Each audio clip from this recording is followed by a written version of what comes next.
What is up, everybody? How's it going? Excited for another night here. I got a great show for you tonight. Joining me a little later will be Don Steinhart, Dew Champion social media manager. We'll be discussing the NFL Draft Combine, which starts this Thursday in Indianapolis. But we'll be basically building off of last week's episode where we identified defensive tackle, D end, wide receiver, and cornerback as the weakest position groups for the Buffalo Bills. And then we'll dive into a little over 40 prospects tonight. I'm not going to go super crazy in depth on all of them, but kind of I want to set the tone and give you some names at each position group to keep your eye open for if you do watch the combine or any of the draft coverage. You'll have some names and a little bit about them and how they would fit potentially with the Bills. So that's kind of the plan. And then also there is new Bills offseason calendar that I kind of want to debut each week and just kind of tell you like what's coming up next between this episode and the next. Maybe give you a little heads up 2-3 weeks as well in advance what the NFL calendar looks like in the offseason as we get closer here to key dates like the combine, franchise tag deadline, legal tampering period, free agency, stuff like that. So I'll start updating those weekly for you guys and we'll talk about important dates coming up. But that's what we have going on. Don's not going to join us right away. He went out house hunting today and decided he liked a house, so he's trying to rush and put an offer in, and then he'll join us, I don't know, hopefully probably a half hour to an hour into the show. So I'll get us started. We'll probably start with cornerbacks, but feel free to comment with any questions. If I don't cover someone that you're interested in, feel free to post about it. Maybe we can cover it in our next episode, or if I've already done some research on them, I can talk about them a little bit. But yeah, let's dive right into the show. First, I'd like to thank our show sponsor all season has been Mackenzie Farms and Happy Holiday Tree Farms. I thank them so much for supporting the show. Sponsors like them are what makes it possible to have access to data, be able to go on trips to the Combine, Reese's Senior Bowl, the draft, the Super Bowl, and go to some games during the season. So really appreciate them as a sponsor. And then a quick word from our network sponsors.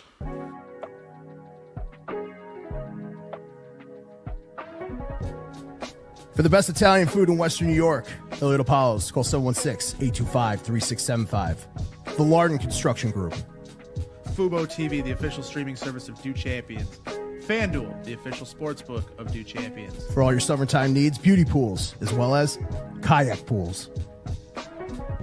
CX Chronicles, your total customer solutions focused manager. W.GG, the official energy drink of Dew Champions. Hey, Sons of Erie, our artwork looks better on your walls.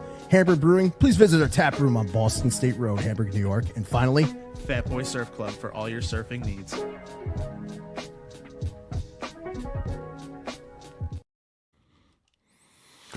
All right, well, let's get the show started. Come on, man. Only on Do Champion Network.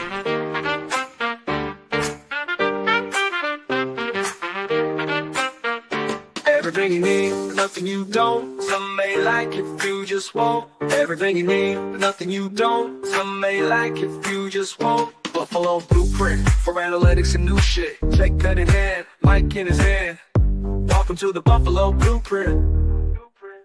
Everything you need. Everything you need. Everything you need, nothing you don't. Some may like it, few just won't. Everything you need, nothing you don't. Some may like it, few just won't. Buffalo Blueprint for analytics and new shit. Check pen in hand, mic in his hand. Welcome to the Buffalo Blueprint. Everything you need. Everything you need.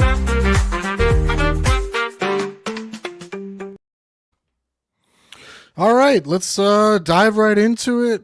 Welcome. Thanks for joining us on this Sunday nights. We're actually going to shift the show now to Sunday nights in the off season. Just kind of works out better for my scheduling with my family, and then there's no NFL football on Sundays, so why not run the show on Sundays? When we get into the season, it'll shift back to Friday night. That way we can preview the games. Unless it's a Monday or Thursday game, then I usually shift it for that. But yeah, so look for us on Sunday nights now going forward. Usually we'll probably do 9 p.m. Eastern time. I might shift it a little earlier if that's might be too late for some people on a Sunday night. So maybe I'll do this 7 p.m. slot. We'll see how people like it. Feel free to provide some feedback on the time slot on Sunday night. First things first, we'll go over the Bills offseason calendar and what we have coming up next.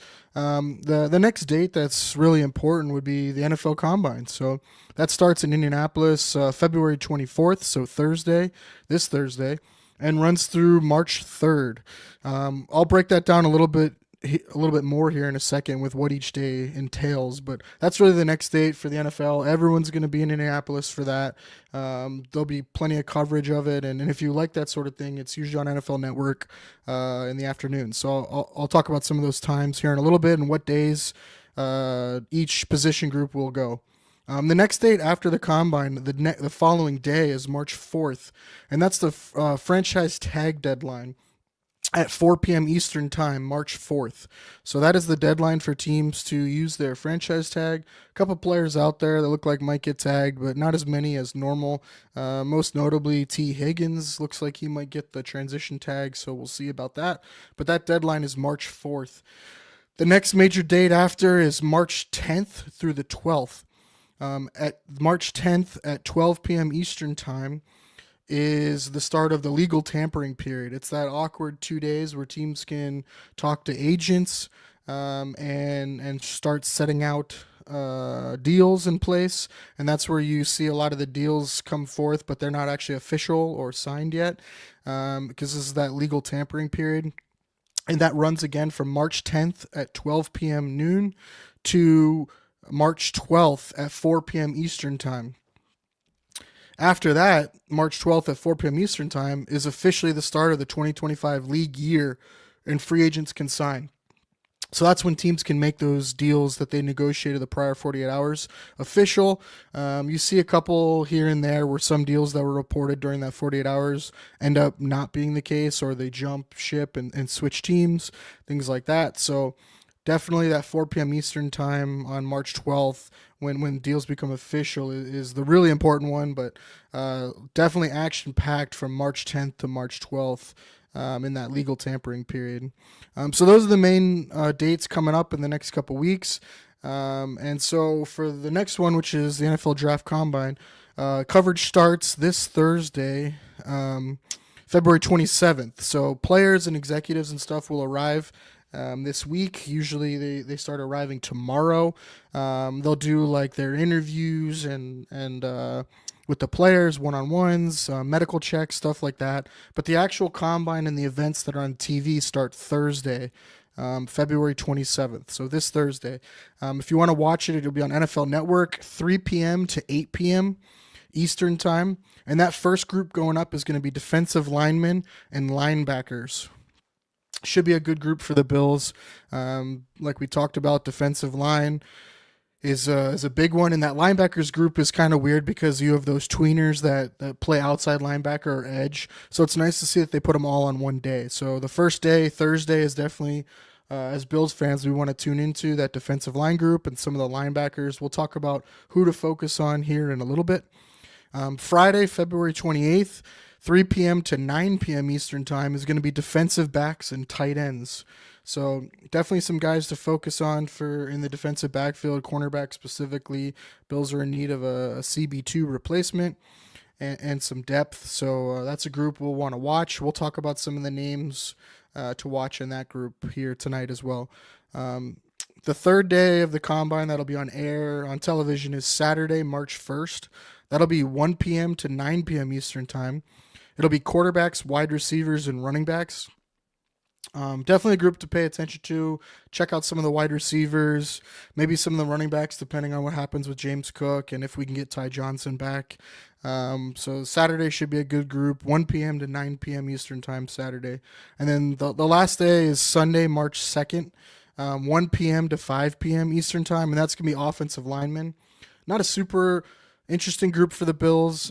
We might take like a project guy later in the draft or something like that, but we're pretty set there for offensive line.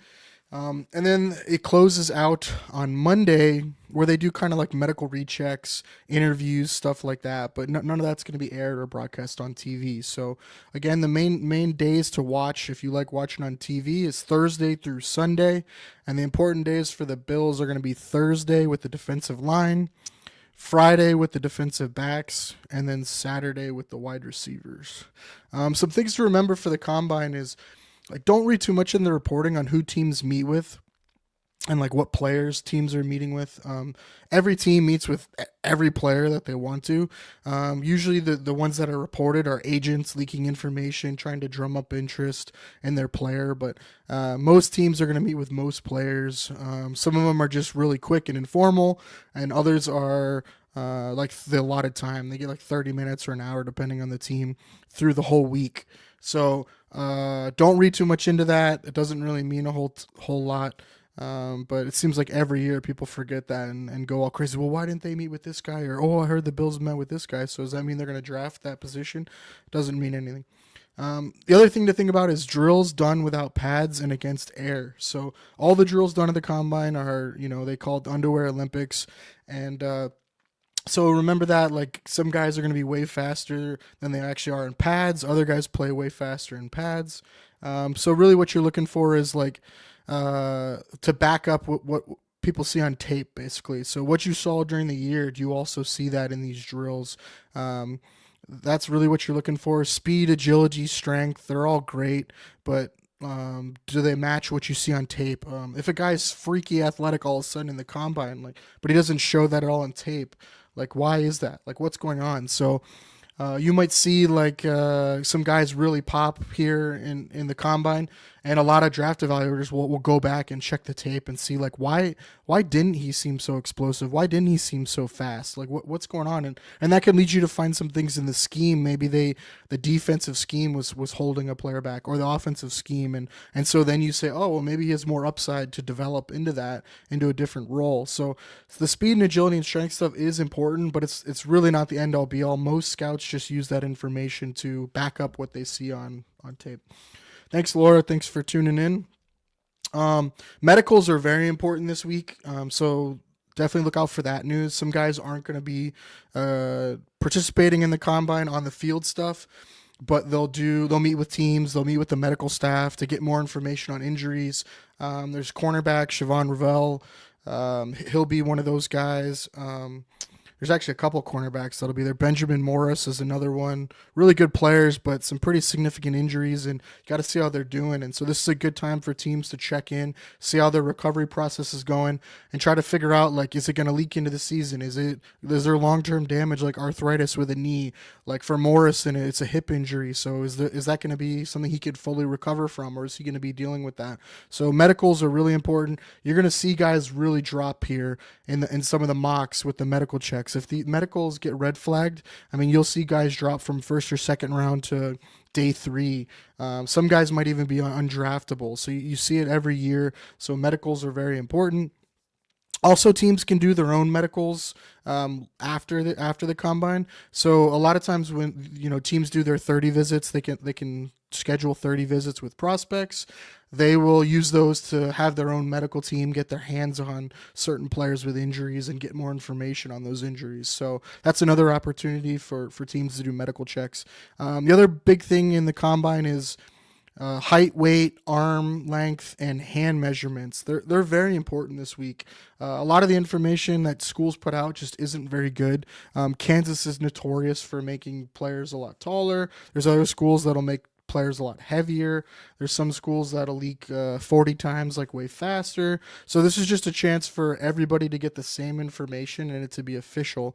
A lot of teams have minimums for positions with these measurements. So adding or removing players from their boards are going to happen. If a guy has a short arm length or smaller hands or runs like too short of a shuttle drill, like teams will just take them off the board. They won't draft them if they don't fit what the teams are looking for, what their minimums are. So it's definitely an important week for that.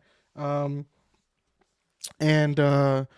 that's a big one to check. The measurements are big. Some guys will only come to do measurements, so they'll only do height, weight, arm length, hands, stuff like that, and they won't actually do any of the on-field stuff because that's more important for their draft stock. The drills, on-field drills, are probably the least important thing from the week. It's good for some of the positional coaches who are out there, and so you get to see like how players are amongst their peers. How do they look next to guys? How do they look doing the same drills as other guys? How do they interact with each other? How competitive are they? Stuff like that, but they're not really super important. Agility drills are nice, but again, it's more what you see on tape. Is it backing up what you see on tape, or is it highlighting something that maybe you didn't see on tape and you're wondering why you didn't see it on tape? So that's just a couple things to remember for the NFL Combine as it fires up this week.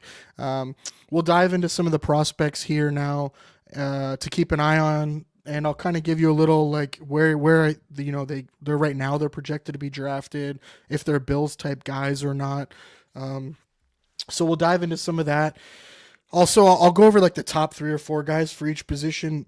The 4 position I mentioned, so cornerback, wide receiver, defensive tackle, and DN.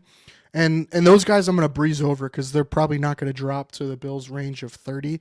Now, depending on information we learn in the combine or leading up to the draft, I'll have more episodes where I'll dive more into like Bills-specific guys they should target in the first round with their 2 picks in the second round, stuff like that. But this is kind of just a primer where I wanted to give you guys names to listen for news or focus in on if you do like watching the combine.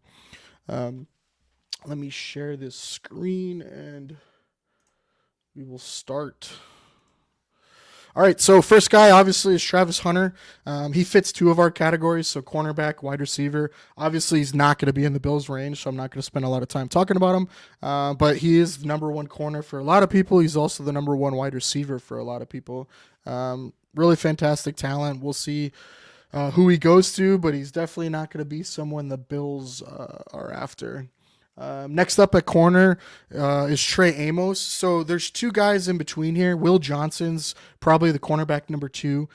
I think he's probably definitely a top 10 pick, probably a top 7 pick. So I don't really want to focus on him too much. But man, if he falls in the 20s or all the way to the Bills, that'd be a dream play. He's a legit outside cornerback 1 for a team. Really, really good player. So that's Will Johnson out of Michigan. Next up is probably just talent-wise is probably Siobhan Revel. The reason why he's not on here and we're not going to focus him is because of his knee injury. He suffered a pretty bad knee injury during the season. And so I'll wait to hear how the medicals come out for the combine.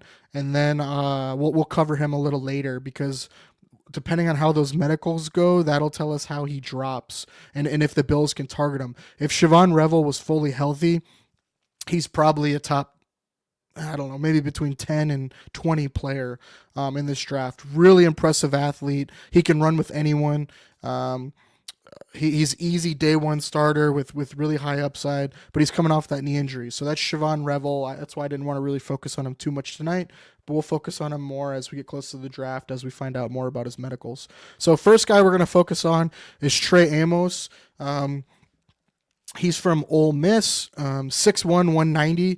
He played his first 3 years at Louisiana Lafayette. He played 1 year at Alabama, and then he played his final year at Ole Miss.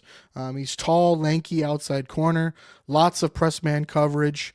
He shows swagger to his game, a lot of confidence, good patience to match releases, uses his length well to disrupt timing. He squeezes routes well on the boundary, quick feet and top end speed to carry wide receivers on the outside as well. He uses his hands well to stay connected and feel routes. He gets his head turned around quickly. Length allows him to make a lot of plays on the ball. Fast processor. They like to line him up sometimes too on tight ends if a team has a more athletic tight end because of his length and versatility, which is a nice piece to be able to move around in the NFL as well. Solid tackler for his size throughout his career. Some of the negatives for him: older at 23, slimmer frame. He really could use to bulk up, but again, I don't know how much is that going to affect his speed and quickness. So that comes down to the team and their preference. But he's not like super skinny like a Emmanuel Forbes or guys like that. He's still 190.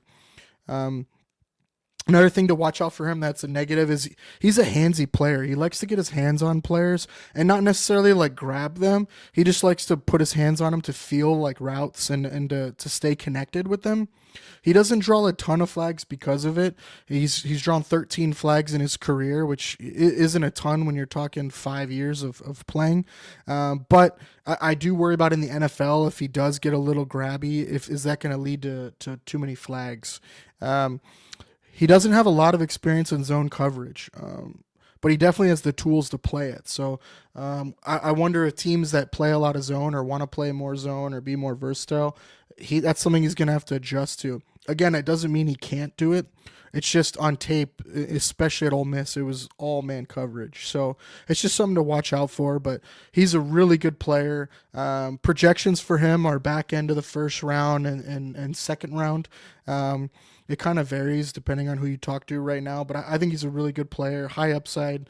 He could be a quarterback one for a team, but definitely a solid outside cornerback two.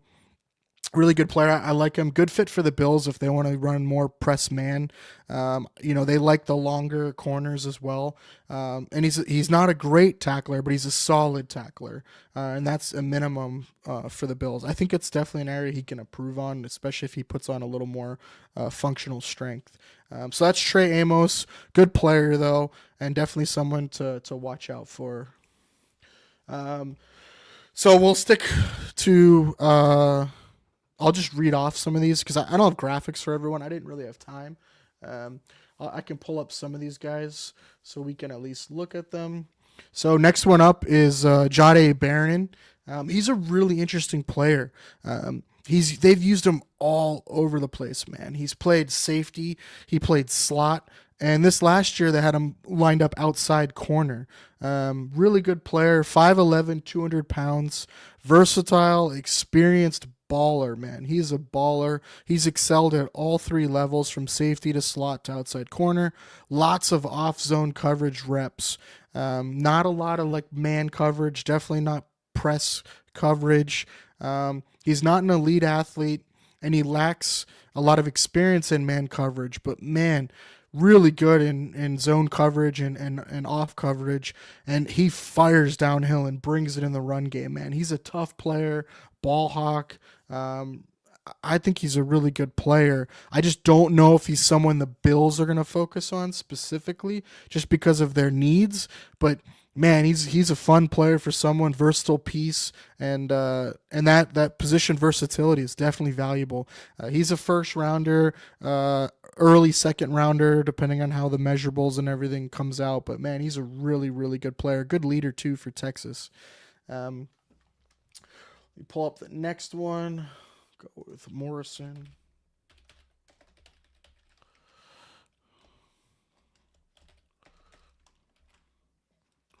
Man, I am slow on this. I didn't want to have like 45 tabs open, so pardon me on the slowness of this.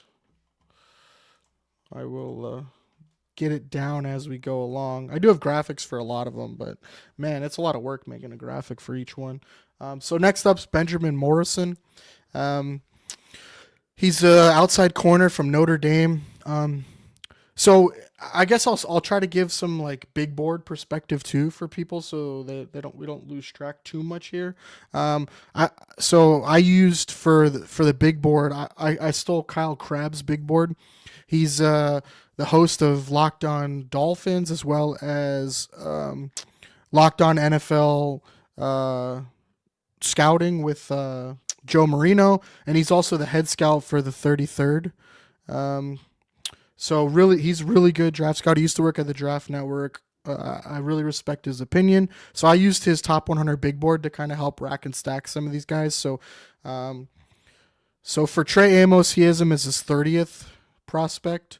He has Jahdae Brown as his 33rd prospect, and he has Benjamin Morrison as his 38th prospect. So early second round guys here. But depending on teams' need, they could jump up. For Benjamin Morrison, it's going to be medicals. So he's 6 foot, 190 pounds, excellent cornerback who offers the total package as a boundary corner. Man coverage. He offers solid size and athleticism. Really impressive patience, instincts, awareness, and ball skills. The traits that could really make him a number one corner in the NFL. The key with him is the hip injury he suffered. What's the status of it? How do teams evaluate it? What are the long-term concerns there? That's really the only thing with him. Otherwise, really good player. And I would imagine he'd be a first-round pick, depending on his medicals. So Benjamin Morrison's definitely one to keep an eye on. I'd love if he fell to the Bills in one of their second-round picks. I don't think so without some medical issues. And then do you want a guy with medical issues? So that's the only tough part with him, but a really good player. And as long as he comes out healthy, man, he's going to be a good pro. Next one is going to be Dorian Porter out of Iowa State. He's 6'4". He's really interesting. I don't know if you know anything about him, but he is 6'4", 200 pounds. He played wide receiver his first 3 years, and then he rotated to cornerback for 2 years, and in split time, he started 7 of 12 games in 2024. So he's a difficult evaluation for that reason. There's just not a ton of tape on him. He doesn't have a ton of experience at cornerback, but man, is he toolsy. I think he'd be worth it for people. You don't really see his types of traits and physical abilities very often. Also, what makes it tough to evaluate is he wasn't targeted a lot. Teams kind of stayed away from him in the games he did play in. So he's got a very limited sample size. It makes him more of a tools-based projection, but there's certainly some really unique tools. He's got excellent height at 6'4" in length. He's got solid speed and hips, twitchy reaction, and impressive ball skills. Obviously, from being a former wide receiver, he can get up and get it. It's just, who wants like the ball of clay to mold? A guy that you gotta work with. He's kind of more of like a risky projection in that facet. But man, what he showed on tape and his intangibles are really impressive. And I think people are gonna take a chance on him. Definitely, I could see him going middle, late second round to third round for sure. Kyle Crabbs has him his 50th best prospect. That's Dorian Porter out of Iowa State. Let me get the next one up. Next one's going to be Maxwell Harrison out of Kentucky, if I can spell correctly. He's an interesting one for me. I'm not sure how much of the Bills are going to be in love with him. So Maxwell Harrison is the 58th prospect for Kyle Crabbs on his big board. He's 6'1", 186. He's an instinctive off zone cover. So he doesn't line up a lot over guys. He doesn't play any press. He showed much better route recognition and anticipatory skills than he showed his first year as a starter. That was in 2023, 2024. He did not as good a job, but he was dealing with a shoulder injury. He does a nice job of keeping the play in front of him in zone, diagnosing route combinations, and driving on a spot to deliver hits or intercept throws. He's a reliable tackler as well in 2023, but you didn't see that in 2024, and I'm not sure how much of that is because of a shoulder injury that he suffered. So he wasn't able to replicate the same season he had in 2023.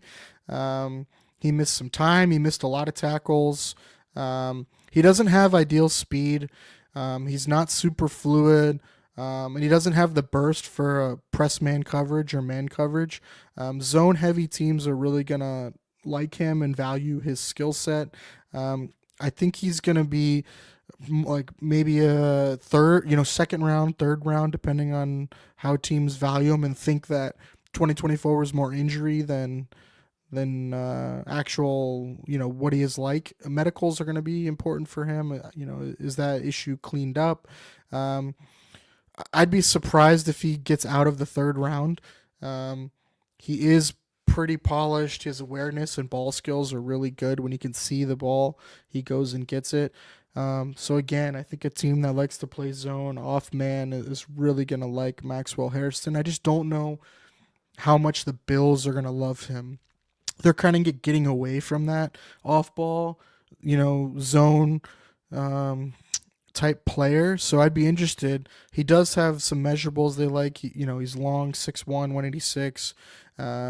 He is a smart player. He's got the ball skills. So I'll be interested to see if they go after a player like him. That is a departure from them trying to go and get more versatile players who can play man.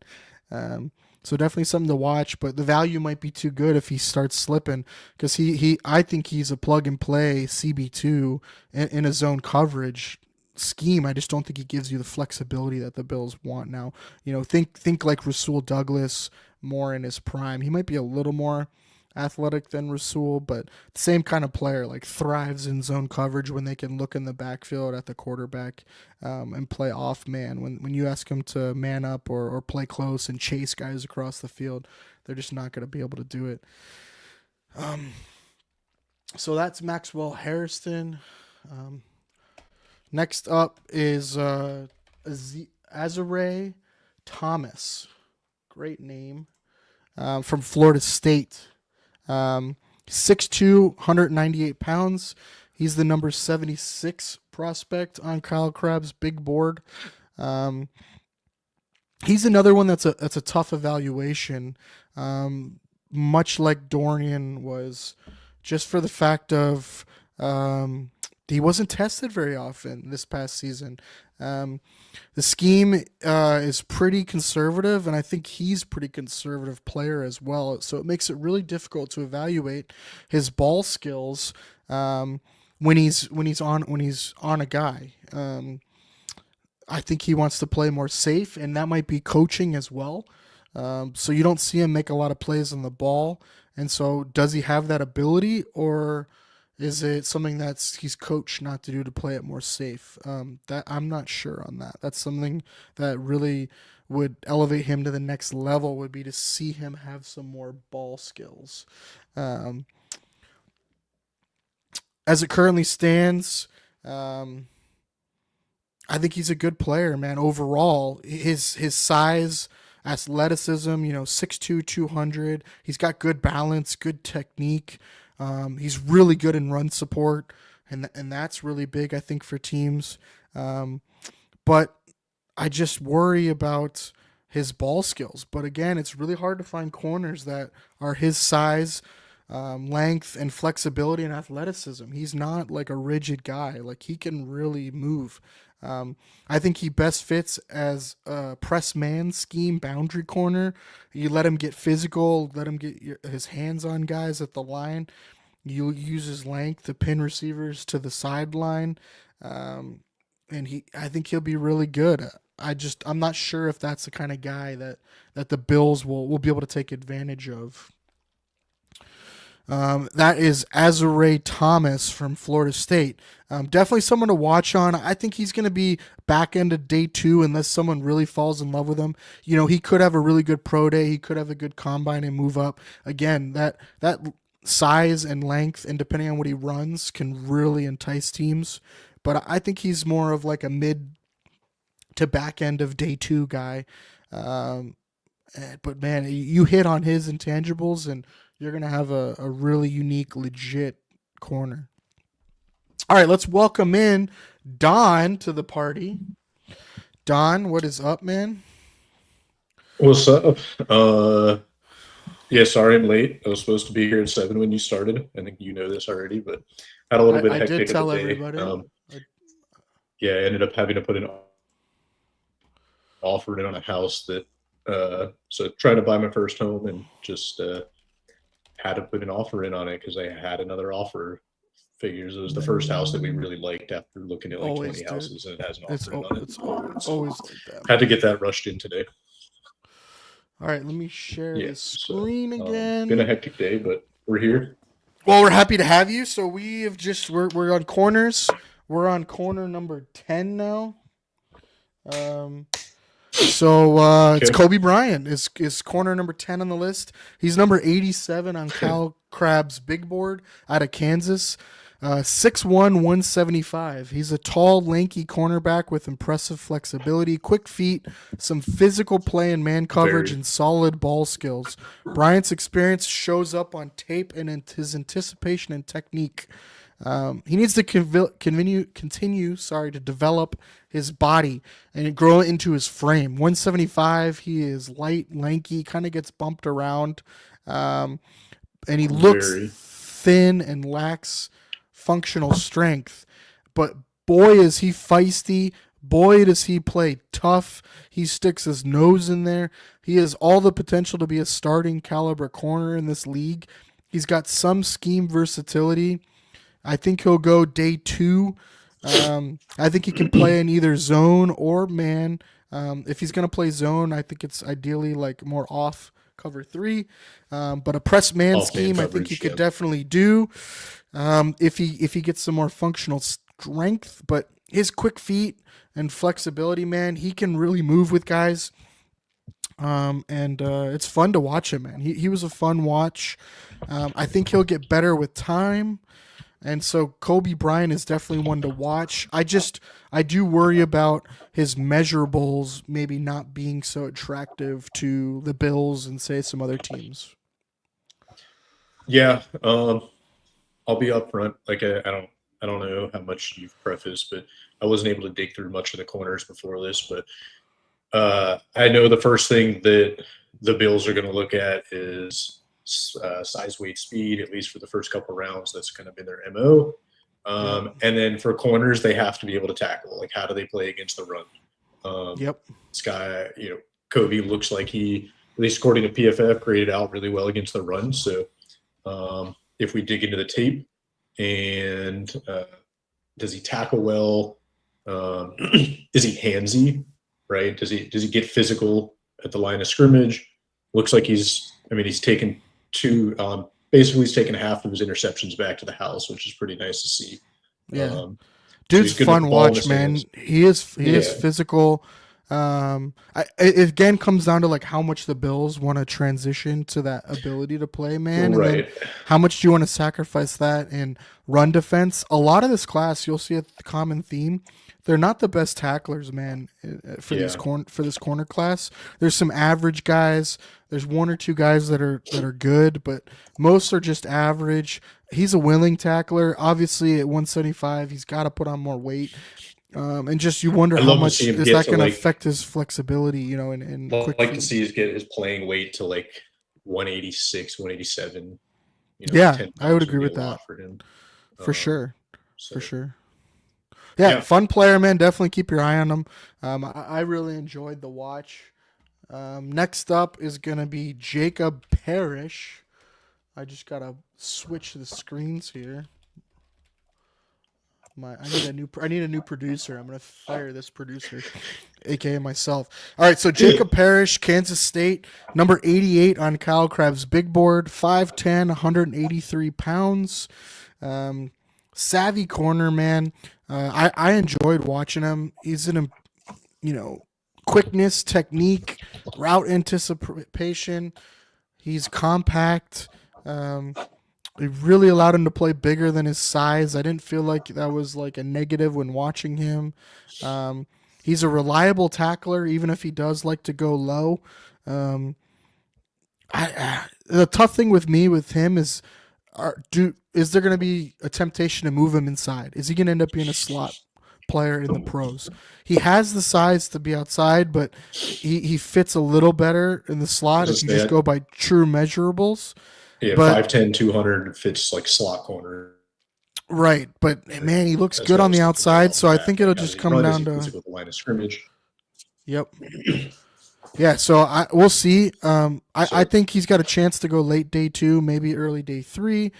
He won't get out of the 4th round. It just depends on a team that really likes him, but smart, fun player, man, and I think it just depends on if you think he's an outside corner or a slot corner.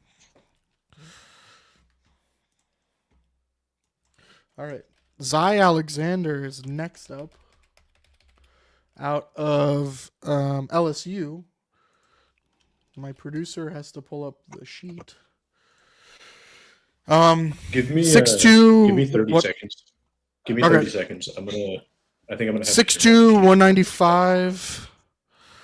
6'2", 195, tall, lanky cornerback who does a nice job of keeping things in front of him in zone coverage. He processes routes well. He's a reliable tackler. We talked about that. He limits yards after the catch. He shows flashes of some good ball skills, but he sometimes it feels like he should go get the ball and he just doesn't. A little conservative for me. He doesn't always try to make plays on the ball. He doesn't have ideal speed or quickness for a man corner. And he's not always a great tackler. That could be an issue. He could be someone that could be converted to safety too. That's something to watch with him. But then again, then you got to get better tackler. You got to get better coming up and making tackles. So he's an interesting one. I think it'd come down to a cornerbacks coach, defensive coordinator really wanting to see something in him and go after him. But again, that size, 6'2", 195, and he can move, man. He can move. I think you're gonna want him to play, off man, zone coverage really, and see if someone loves him. But he's 97 on Kyle Crabb's big board. I didn't love him, but I think he's an interesting combination of size that someone might fall in love with. I definitely like the next guy a little more. It's the final corner we're going to talk about. That's going to be Quincy Riley of Louisville. He's 6 foot, 195. He's number 99 on Kyle Crabb's big board, top 100. Really experienced, really polished corner, probably the most in this class. He's really fluid, really good with his technique, good ball skills, and he's developed year after year. Really good man coverage corner, like probably the top one in this class or right up there. He's a little bit older though, and so that's something you got to think about. He's not the best in run support. He's not the most reliable tackler, but he's got a really good ability to stay in phase, to stay with wide receivers, locate the ball, and make plays on the ball. And when you could do that and match up with most players, that's a really coveted skill. So he's intriguing to me. I think he's going to be someone, 4th or 5th round, and he could be a really solid CB2 for a team. So he's definitely someone I'm going to keep an eye on as the draft process goes along. Yeah, the only thing that sticks out to me is, can he tackle? I mean, you said earlier, but in the scheme the Bills run, you have to be able to tackle. And even though it seems like we're going to transition a little bit to more of a man coverage scheme, just based on the the coaching that the Bills have brought in recently. I still think tackling is going to be very important. Can your For sure. secondary tackle? So Yeah, and some of that is, coaching technique, right, it can be emphasis fixed. stuff too, right? But Are you a willing tackler? You don't have to be a Right. good tackler right now. Are you willing to tackle? You can develop into becoming a better tackler, but you need to be Right. willing to be able to tackle. No, that's a good point. Good point. All right, we're going to transition to wide receivers now. We'll do more corners later. I definitely wanted to get into some of the deeper ones. I think the Bills, depending on what they do in free agency, I think they could be in the market for a later developmental guy. We saw what they did with Christian Benford and even Bills Dane Jackson and Bills are renowned for taking corners late and developing right. them. And letting them play out. usually when they have a guy, when they have a CB1 and they're going to commit to love him, doing they don't want to commit to a CB2. They're putting a lot of investment. So I'm definitely going to dive into some of the deeper CB2 stuff on another episode. All right, let's get into wide receiver again. The first couple we're going to kind of go through fast because I don't think they're going to be in the Bills' range. We talked about Travis Hunter already as CB1. He's probably wide receiver 1 as well. So wide receiver 2 on many people's board is Tet McMillan, 6'5", 212. I don't love him. He was fine for me. I think he's going to be okay or fine in the pros. I didn't love him, man. I think he doesn't create enough separation. He kind of feasts off his size. Is he a poor man Mike Evans in the NFL? Is he going to be able to work deep? Is he going to be able to create the separation? I don't know. Is he more T. Higgins? I don't know. I just worry about it with him. I don't love the jump ball kind of players, and he's a good player. Don't get me wrong. Like, I'm really nitpicking here, but he's probably going to go in the top 15. Did you have anything you want to add about him? I mean, he's kind of reminds me of like Drake London. I don't think he's that's a good one. Drake London. Yeah. And I missed on him too. I did not think he was going to be as good height, as weight, he's speed, shown. tape, physical ability is like Drake London, but like Yeah, the Bills they kind of have that already. Like they kind of went for Keon. for sure. Keon is I definitely don't think he's a Bills target, but if he falls to 30, they better draft him, right? Like sure, he ain't talent falling. wise, right? There'll be, All right, yeah, it's not going to happen. But let's get to the go next ahead. one then. All right, so next up, Matthew Golden. I love Matthew Golden. I don't know if you got to watch him, but he might be, for Bills fit, he might be number 1 for me. I know Joe Marino, Locked On Bills, loves him. Mm-hmm. Kyle Krabs has him as the number 29 prospect. If he's there at 30 for the Bills, that would be a home run selection. I don't care who else is on the board outside of like maybe 1 or 2 edge guys we'll talk about later. Yeah. But I love Matthew Golden, man. 6 foot, 194, sub 440. I'm really interested in his measurables. I think he's a legit wide receiver 1. Yeah, like I don't have too many question marks about him, but I'd love to see how he tests. Just more out of interest. His first 2 years were at Houston, and then he went to Texas last year. Used outside, inside, on the line, off the line. They used him in motion. He's violent in his hands versus press coverage. He's got some stutter step release packages that are really nice. Good speed to eat up cushion on off coverage. He's an effective deep threat. Lots of hooks, in and out routes, hitches, overs. I think some areas where he needs to improve is he needs to get stronger to help against physical corners. He can get bumped off his routes. He lacks contact balance. He needs to be better in zone. He runs into coverage in zone. He doesn't sit down very well. Now that's definitely something you can teach learn. that for sure, but some of that's feel too. So I want to see some more out of that, but it's way harder to teach guys how to beat man coverage and to be a separator, right? Separating And is he's such a got hard plenty of that. His size and length are just average. His testing numbers and measurables, I think, are going to be more important. He can run, man. You watch him on tape, he can run. But like you said, some of the agility stuff, it's more I'm interested in. I want to see what his broad jump is, what he does. But, man, on tape, he's fun going against top talent. Contested catches are average to me, though. I think he needs to be more consistent with his hands. But, again, this is nitpicking. has a chance to be a legit wide receiver one on a team. Really good player. And if he's there at 30, I would even move up a couple spots to get him. I think he pairs really well with Keon Coleman and Shakir as well. That'd be a great 1-2-3. And so I loved what I've seen from Matthew Golden. Yeah, I watched a little bit of him his first 2 years. I didn't watch as much this past year, just being a UCF fan.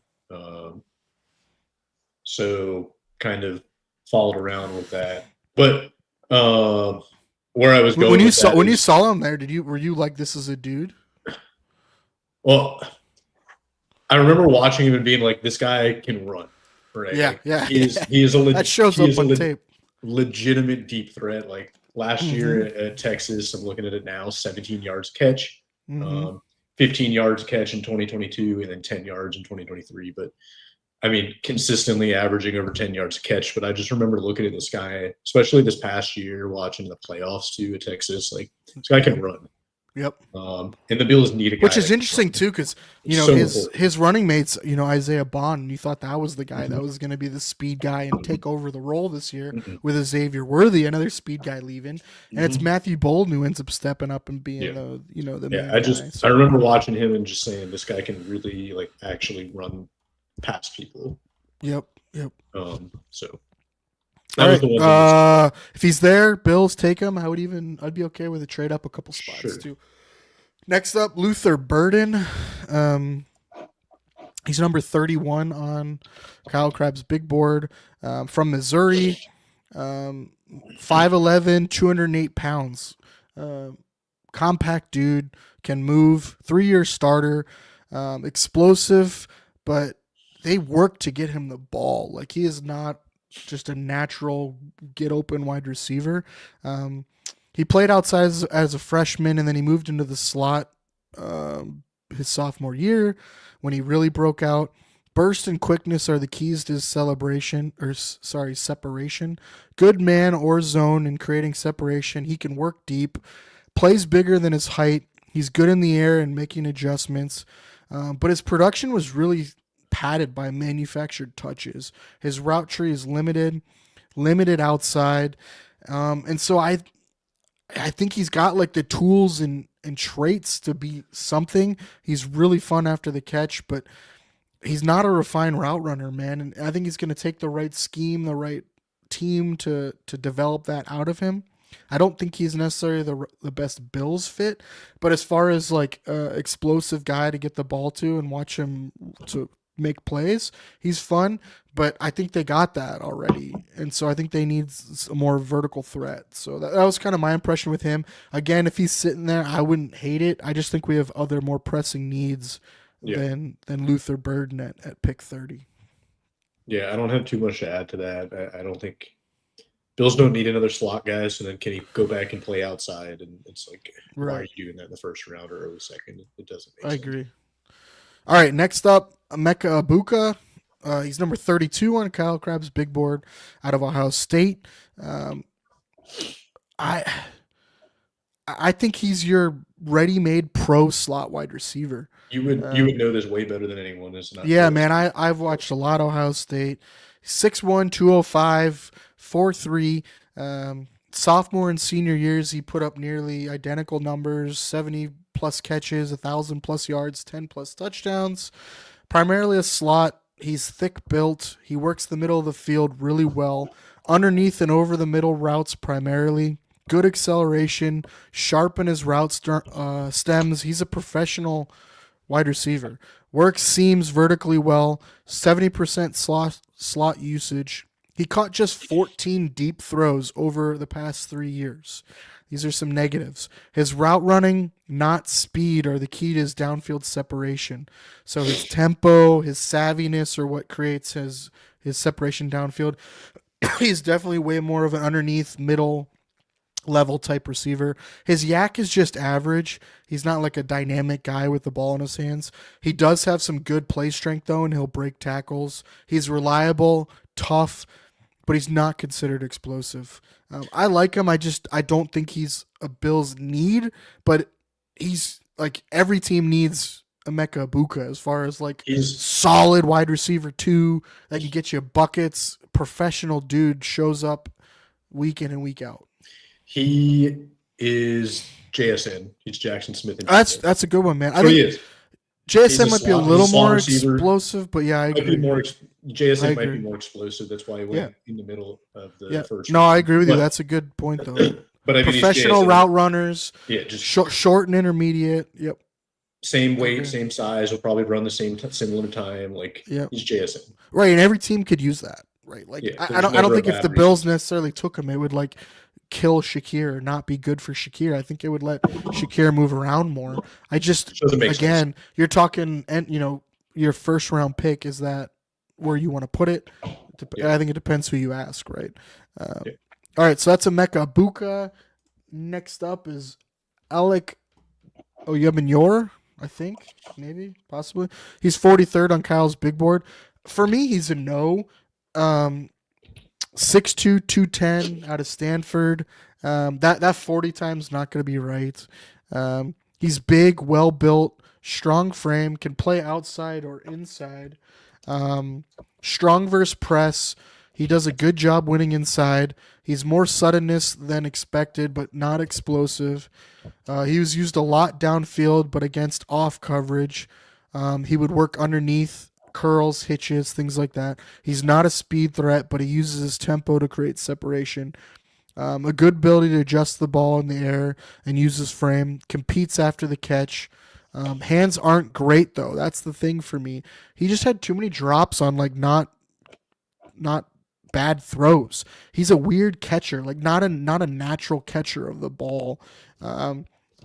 It's kind of awkward with his stance too. He reminds me a lot of Gabe Davis in that fact of like, just they're kind of like awkward movers. They're not fluid or smooth. They catch the ball kind of weird. Now every once in a while they'll make a great catch, but just not consistent. He's not a consistent producer. He's boom or bust type games. Hello, Gabe Davis. He can get out physicaled at the line of scrimmage, and for his size, he's not the best 50-50 catch guy. Hello, Gabe Davis. I think he's a good player, man, but he reminds me too much of Gabe, and I just don't think he brings what the Bills need. I think he fits some teams really well. He screams like Rams to me, like inline blocker, you know, get him in bunch sets, free releases, like that. But I just don't think we would use him properly. I don't know if you had time to look into him at all. Didn't have time to look into him, but doesn't, based on, can simply just go off what you said, doesn't fit the need the Bills want or the issues the Bills have on offense. We don't need another Gabe Davis. Just not what we're looking for, in my opinion. But Bills will do what Bills do. You know, if it's the right player for them, then they'll take him. All right. Let's go next up. Next up is going to be Jack Betch. He's number 47 on Kyle's big board. Out of TCU. 6'2", 210. Really intriguing player if they want like a Mac Hollins but with more upside kind of player. I'll give you my scouting report on him and let me know what you think. But he was recruited as a tight end to LSU, but started as a wide receiver as a true freshman for them. Big freshman in senior years. Sophomore year was cut short, and then junior year at TCU he wasn't used much. When they gave him time, though, his freshman and senior years, he really produced. He lined up on the right side mostly, and on the line of scrimmage outside as a senior. So I don't know if that was more just like the way they wanted to run their offense or what. Prior 3 years, he was used mainly as a slot receiver. He worked well against off coverage, man coverage, and found space in zone. Very sure hands. Per PFF, he only had 4 drops in 133 receptions in his career. He's quick to transition to a runner, uses his large frame to box out. He's good in the red zone for the same reasons. He's a willing blocker, good effort to find work. Some of his negatives, limited route tree on tape due to offense mostly, though. And again, he was mainly on the right side, so you didn't get to see him do a lot of different things. He needs to be quicker off the line, like timing the snap. He struggles creating separation outside. He's more smooth than fast. His times will be important, I think, in the combine. He's not the most flexible lower half, though, and it shows in his stem breaks. So I think that might limit his effectiveness, in running the full route tree. But again, that's kind of nitpicking. He's big guy, solid, good hands. He wins in a bunch of different ways. Good player, man. And I think he's got a chance to be a important piece for an offense. I mentioned the Mac Hollins thing because I think he's one of those guys that can go inside and block down on a DN, and you see a lot of NFL offenses doing it now where they'll run those bunch wide formations. Yeah, and they'll line them up in line as like a tight end, but they'll still run a wide receiver route tree. And man, he can really do that. Really good in the red zone with the ball in the air. He's a good player, dude. I think he would fit. It's just it might be too high a price for what the Bills need right now. If he's there with one of their second round picks, for sure would take it. But it feels like a very Bills type of guy that just may for not sure, make man. sense to take him. As you were talking about him, my thought was, is he Jordy Nelson? Like That's no.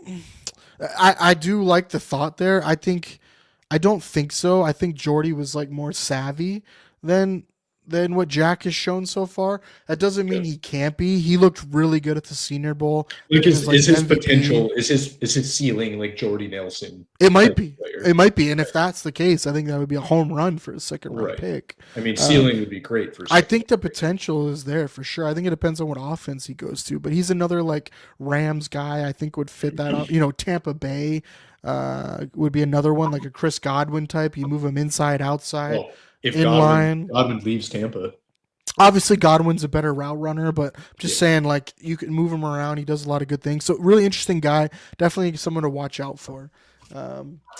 yeah. Next guy, let me switch to this screen. Is one of our favorites, man, of Do Champions. Whittle, our guy, loves him. I really like him a lot too. Is Trey Harris out of Mississippi. He's number 52 on Kyle's big board. I'm interested in his agility numbers. I think he has a chance to be a legit wide receiver one. Again, that size. I want to see what he measures at. Is he 6'2"? Is he 6'3"? What does he weigh at? What does he run? Does he run a 4.5 at 210? It looks like it on tape, but we'll see. Here's what I had to say about him. He's a QB in high school. He played his first 3 seasons at Louisiana Tech, and then his last year at Ole Miss. That QB-ness shows up. Like, he understands spacing and the field and play concepts, and you could see that in tempo and timing and space. Productive 4-year starter with no drop-off in production, moving from Louisiana Tech to the SEC. Very well built, big frame, outside wide receiver. Good speed, especially long speed. He's a deep threat, man, with build-up speed. Very good underneath with routes as well, though. His footwork and balance are very good versus press man. Obviously, with that size, he plays it. He breaks off routes and walls off defenders really well. He tracks the ball well downfield. I think he's a high upside blocker, too, with his size. He's willing on tape. He shows good functional strength. Red zone, fades, one-handed catches. He's got it all, man. He's physical after the catch. He's aware of the boundary. He's a really good player. I think Kyle's low on him at 52. I think he's got a chance to be in like early second round pick, if not sneak into the first if someone really loves him, or especially if he tests better than he tests really well. But definitely a legit second rounder. Some of the negatives for me: 5-year prospect with injuries the last 2 years are concerning. He mostly lined up on the left side, so that's interesting too. That could be the scheme, that they run at Ole Miss. Faster corners can challenge him deep, though. Like I said, he's got good deep speed, but faster corners can stay with him. It's just, do they have the size to compete with him at the catch point? He's not the most flexible or fluid guy. And he shows that after the catch with his balance, But man, he's a good route runner, professional wide receiver, really good player, dude. I would love him, man. Keon and him on the outside would just be disgusting for size and just what they could do. So, yeah, I really like him, man.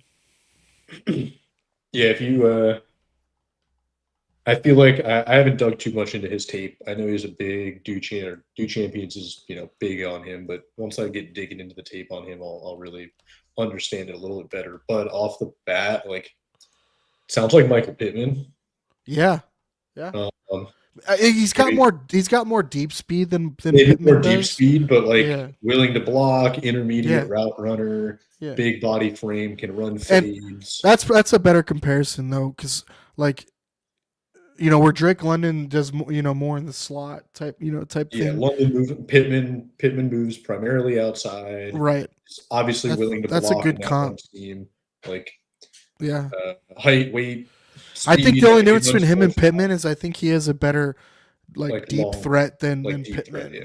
Now I But don't know how still, that like- transitions to the NFL, Right. but you saw it in the SEC, man. Like he can get vertical, man. His long strides are good, but yeah, and he that's not like just him. Like he runs really well underneath.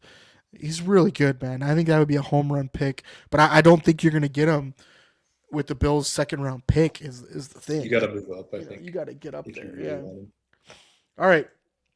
Next up is Jaden Higgins.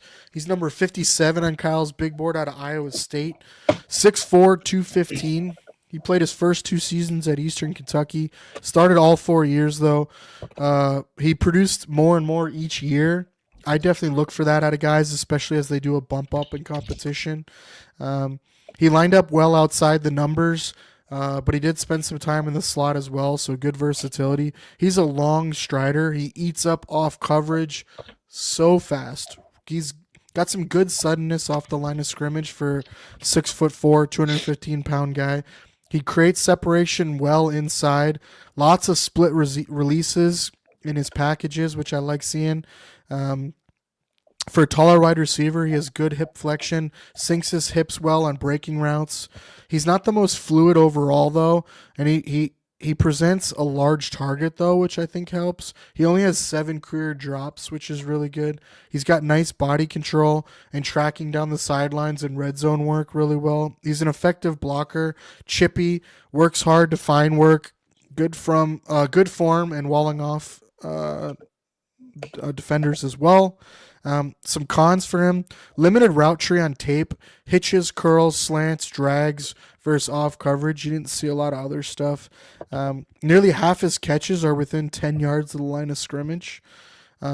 He struggles to create versus man coverage and physical handsy cornerbacks as well. Not surprising for a 6'4" big wide receiver. Yeah. I don't know if you had a chance to see him at all, but good player, man. I'm not sure he's a Bills target.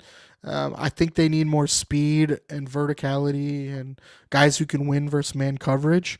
But They do. he's They definitely someone to watch. He's a good player. I don't know if it makes sense. It's kind of one of those guys where, like, good player. I just don't think it makes sense for him to show up there. Right. Agree. All right, next up's fun guy, Isaiah Bond out of Texas. He's number 68 on Kyle Crabb's big board. Really interesting gamble on explosiveness and upside with this guy.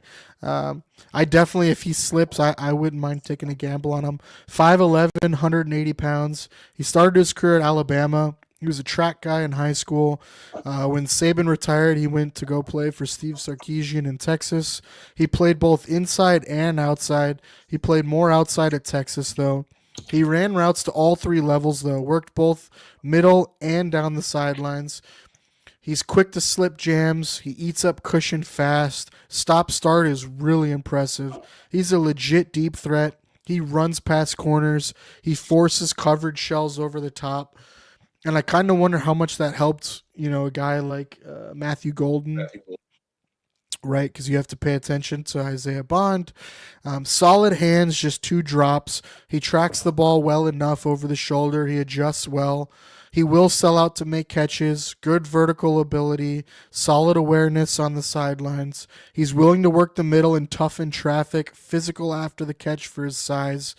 screens, pop passes, sweeps. He makes the first guy miss. He's elusive and explosive. He's willing and competitive as a blocker, especially for his size.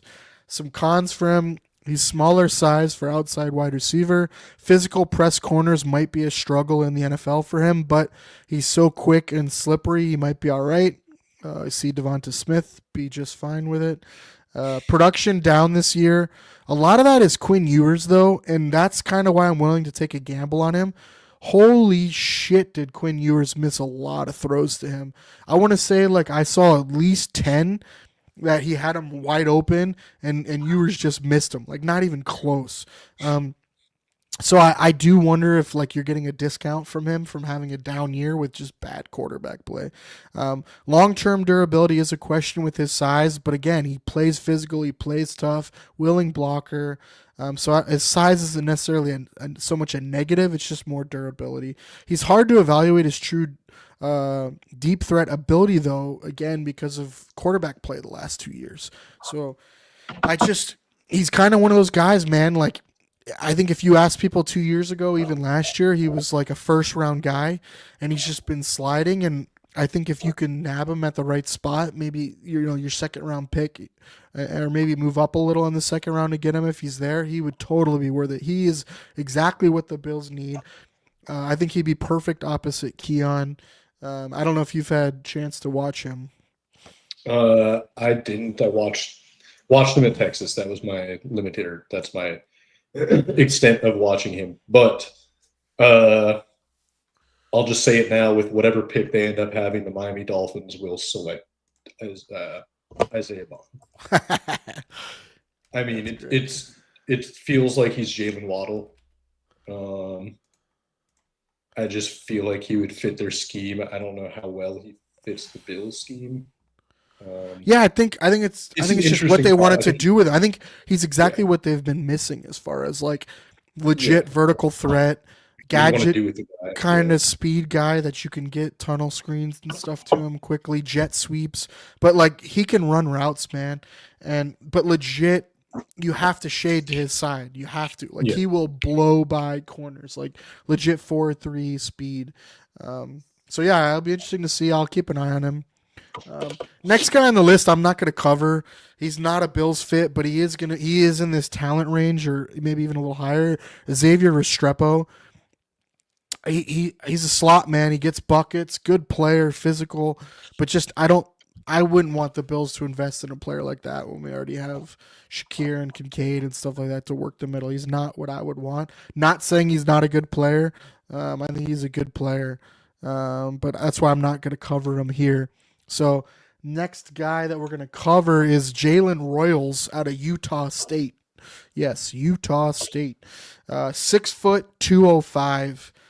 2-year starter who exploded as a sophomore. Only 7 games as a junior, though, due to a foot injury. Thick build. Lined up all over the place, man. On, off the line of scrimmage. Sometimes in the slot. The offense really focused on getting him the ball in space. Screens, hitches, slants, drags. That does make it difficult to evaluate his route running and his ability, but he is a downfield threat, man. In the seam, on the sideline. He was able to win down the field, uses tempo, stacks defenders well once he has them beat. He tracks the ball well down the field. He's physical in his routes. He adjusts well to the ball, to throws that are outside his frame. He sells out for catches. Good burst for Yak. Runs through arm tackles. He's a willing blocker, aggressive, and he has experience returning kicks. Some of the negatives for him are medical evaluations for foot injury. Might be a red flag. You got to see what that looks like. We know feet can be tricky. Production was really padded by manufactured touches. That can be good and bad.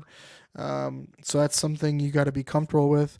Limited release package and lots of snaps off the line of scrimmage in bunches and off coverage.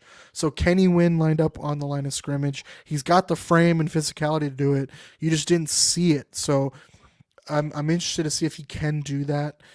More and more teams are running more of the bunches and off coverage stuff, so it might not be a big limiting factor for some teams.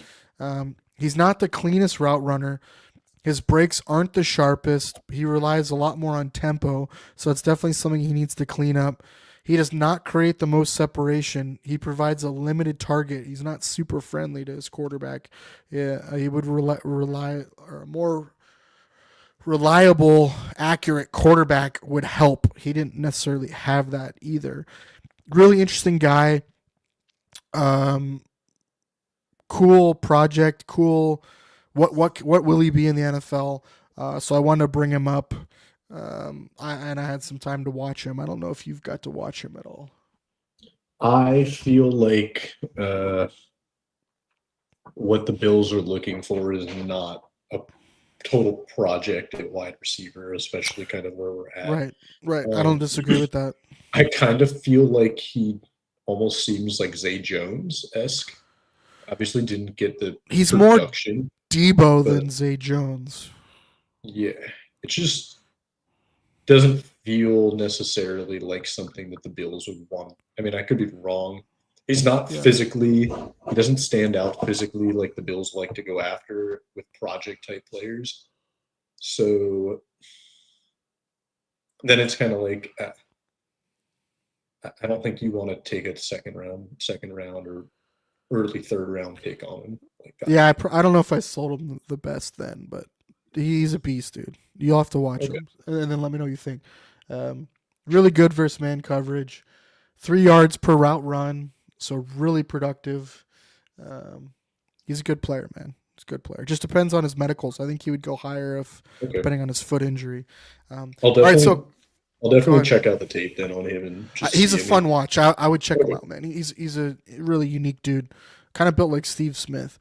All right, so here's the guys we're not getting to tonight, but are kind of on the radar. There'll be a couple more on the radar depending on how combines go and stuff like that we'll get into in another episode. So a guy that is not a Bills pick, I'm not gonna break him down or cover him, is Savion Williams. He's kind of like a wide receiver's body, like 6'3", 6'4", but they use him as a running back, and he's a chess piece. They move him all around. He's not what I would go after. Would be a fun player like later. I think he's just value too high. Jalen Noel's another one. Iowa State. I'll cover him probably another episode. Torrey Horton Jr., Colorado State. I'll cover him in another one. He's more of like a possession guy. Ricky White, another guy I'll cover in another episode. Pat Bryant out of Illinois. Nick Nash, another guy I'll cover. And then the 2 Maryland guys, Tay Felton and Caden Prather. So I'll probably cover these guys in another episode. I wanted to get to the defensive side of the ball now. But this class, as you can see for wide receivers, just is not the most explosive class. It just... There's not. It's definitely a down year for wide receiver as far as top end talent from what we've seen the last few years. So it's not a great class to go reach for guys. There is some guys there. I just wonder where they're going to fall, and our team's going to overvalue wide receivers this year. It's not the best year to really need a wide receiver, and then the free agent class is not good either. So it's going to be interesting to watch how teams attack the wide receiver market this season between the draft and free agency, because I think guys are going to get overpaid and overdrafted, and that's going to be a detriment to the Bills, because the Bills do need to add somebody, but maybe they can find a gem later on. I don't know if this is the year to invest early capital in a wide receiver with these guys. Now, like someone like Trey Harris or Isaiah Bond fall, sure, but we'll see. All right, let's get to defensive tackles here. First on the board's Mason Graham. We're not going to talk about him, though, because he's going to be gone in the first couple picks out of Michigan. Another guy we're not going to talk about is Kenneth Grant. He's really flying up boards. If he falls to the Bills at 30, you are sprinting up. You would trade up for him. I was going to say, are you trading to? Are you trading I to? Would, man. I would. No. For Kenneth Grant, I would trade into the 20s 12. For sure. 12. I would not go up to 12 for Kenneth Grant. Mason Graham maybe, but Kenneth Grant for me, I'd be comfortable taking him in the 20s. One tech monster, really good player, exactly what the Bills need. He's just not as consistently explosive as a pass rusher, Yeah. from the interior for me to warrant spending that much capital. Top 10 draft pick for me, it has to be a pass rush specialist from the interior. But yeah, he really good player. Or I know early in mocks, people had him in the late 20s, early 30s, even to the Bills. That's not going to happen. And so I just wanted He's to gonna talk go about on him top for a of the team. second. Yeah, for sure. First guy we're going to talk about is Derek Harmon. He's number 26th on Kyle Krebs' big board. It depends who you talk to. Some guys have him earlier, some guys have him later. If he falls at 30, I think he's a home run for the Bills. You run that card up. 6'5", 310. He began his career at Michigan State for the first 3 years, spent his final year at Oregon. Big, well-built, experienced starter across the defensive line from 1 tech to 3 tech to 5 tech. Shows power and explosion. Good first step for his size. He does demand doubles. He uses his length to lock out defenders when asked to 2-gap. He can hold the point of attack as well. He scrapes down the line of scrimmage, and he's rangy in pursuit. He shows a lot of effort to chase runners down. His pass rush is very powerful. His bull rush with hands is really good, and then he's got a tight spin move off of that. He brings it snap to snap, man. No plays off. He can walk defenders back into the backfield. Some negatives. He's a little tall for a traditional 1 tech. He doesn't always locate blocks well. He can get kind of stuck in the middle. Too many missed tackles for me. He lacks clear pass rush plan after his first move. And so those are things you can definitely work on and teach. But, man, physical dude, big. And like I said, if he's there at 30, I think it'd be a home run. Yeah, I got through some tape on these D tackles, and Good. Let me know what you think.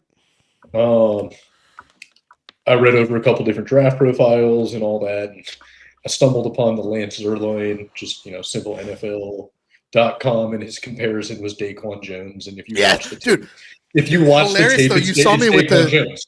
with the missed tackles and just It's like Daquan, it's dude. Daquan Jones. The size, so the missed funny. tackles, Yep. the weird body frame. Yep. Like, it's Daquan Jones. Which I'd take him at Daquan Jones By prime. the way, that's not a knock on Daquan Not knock. Jones. I totally agree with you, Yeah. man. Like you could get prime Daquan Jones. I'm all over that. By At all the end of the first round, hell yeah, Yeah. dude.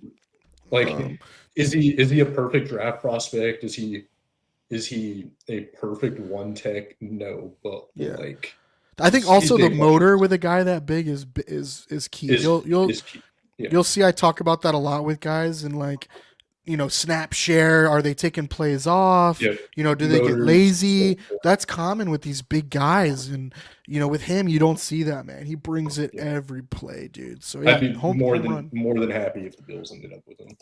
Hell yeah. All right, I gotta skip around here. There we go. Okay. All right, next up's Walter Nolan from Ole Miss, number 34 on Kyle Crabb's big board. So 6'3", 305. For me, he's high upside, penetration style 3 technique. He'd be a rotation guy with Ed. I think it would let Ed come down to like 60% of the snaps, 65% of the snaps, and then you'd have Walter Nolan play like 35 and maybe even more depending on, pass rush downs. I would for sure want both of them on there. He really intriguing player, high upside. First 2 seasons at Texas A&M, and then he had this last season at Ole Miss. Production increased every year. Very good athlete for his size. He's active, energetic, tone setter. He plays through the whistle with physicality. He's at his best when he can attack and shoot gaps a la Ed Oliver. He fires low, plenty of power. He has strength to reset the line with his bull rush, active hands, varied pass rush moves. He doesn't give up on plays. He can be a handful for blockers, man. And he will pursue outside to screens and tunnel screens, stuff like that. Some negatives, arm length and size will matter at the combine. I definitely want to see his arm length. It shows on tape. He lacks some of that to keep blockers off of him and to disengage. He needs to get stronger at the base of attack. He can get kind of pushed around some. He does not hold his ground versus double teams. Some of that is technique, dropping the knee, things like that. But functional strength at the point of attack, like I said, he struggles there. He struggles to find the football sometimes in the run game as well. But a good player, man. A lot of people projected him inside the top 20, top 15 a year or two ago. And it's not like he's gotten worse. He hasn't necessarily taken the big jump. I don't know if you had a chance to watch him. Yeah. My notes from him, he just wasn't the biggest guy, but super quick, super explosive, great motor. Yep. He can absorb double teams. He hasn't really shown the ability to win or split double teams and get off those blocks. Is it not Ed Oliver? He's bigger than Ed Oliver. He's bigger than Ed, but like Ed plays stronger. I feel like we don't need another 3-tech. I'm not taking. You do. I just don't know if it's someone you want to invest first round. Like if he falls, right? That's what I mean. If he falls to the middle of the second or late second round, by all means, for sure. He'd be a home run pick there. I'm not taking him at 30. I don't think the Bills. If you're taking a guy at 30, it needs to be I don't want to say polished, but it needs to be a good 1-tech that fits what the Bills really need at 30. Yeah, I'd agree with that. All right, next up, Alfred Collins, number 42 on Kyle Crabb's big board out of Texas, 6'5", 320. If you want that 1-tech, man, end of first round, beginning of second, this could be your guy. I'll be interested to see his agility numbers and drills for movement. But some of my notes, massive nose tackle, dude. 1-tech, true hold the point of attack run stopper. Like, dude is a freaking brick wall, man. Athletic build, though, for being 320 plus. He easily holds the point of attack. Arm length is on display. You see it. Very good read and react player who will play 2 gaps. Good knee bend versus double teams. Does not get pushed around. Knows when to discard a blocker and make a tackle. Very good hand usage. Excellent motor. Good agility and quick to pursue. Good conditioning for his size. Good use of length to contest passing lanes. Shows good quickness. Some of the negatives: lacks effective pass rush moves on tape. Mm-hmm. Not a lot of use in pass rush downs. Is that something he can develop into? We'll have to see. He's an older prospect with 5 years in college. His height might limit his 1-tech usage. He's on the taller side for a 1-tech. His pad level can get a little high. Is he only an early down run stopper? He might be. But you see that those guys be few and far between in the pros these days who can literally eat up double teams and plug up the middle. So if he can develop some kind of pass rush, I think he's going to be really valuable. But even so, I think he's back end of the first round, early second round, 1-tech monster. Yeah, I think I called you about this guy after I started taking some notes on him. I'm like, my notes were A+ size, weight, length, can line up in your A gap, B gap, or over the tackle if you really need him to. He didn't produce much as a pass rusher, but has a great motor. Played extremely well versus the run. The thing that stood out to me the most was he fits the mold of a guy that the Bills like to take in the first round of NFL drafts. You're definitely betting on some of his upside for sure. He's physically gifted, like as far as 1,000% size. He's probably going to run fairly decent. Yeah, and like the Bills, you see that on tape too. He has some explosion to him, man. Right, like the Bills like that. Like Josh was obviously a project, but physically, arguably the most gifted. I think depending on his usage, like he could be a pass rusher. You see his speed to power. Yeah. Like Greg Rousseau was. That's why we're not talking about him early in the first round, though.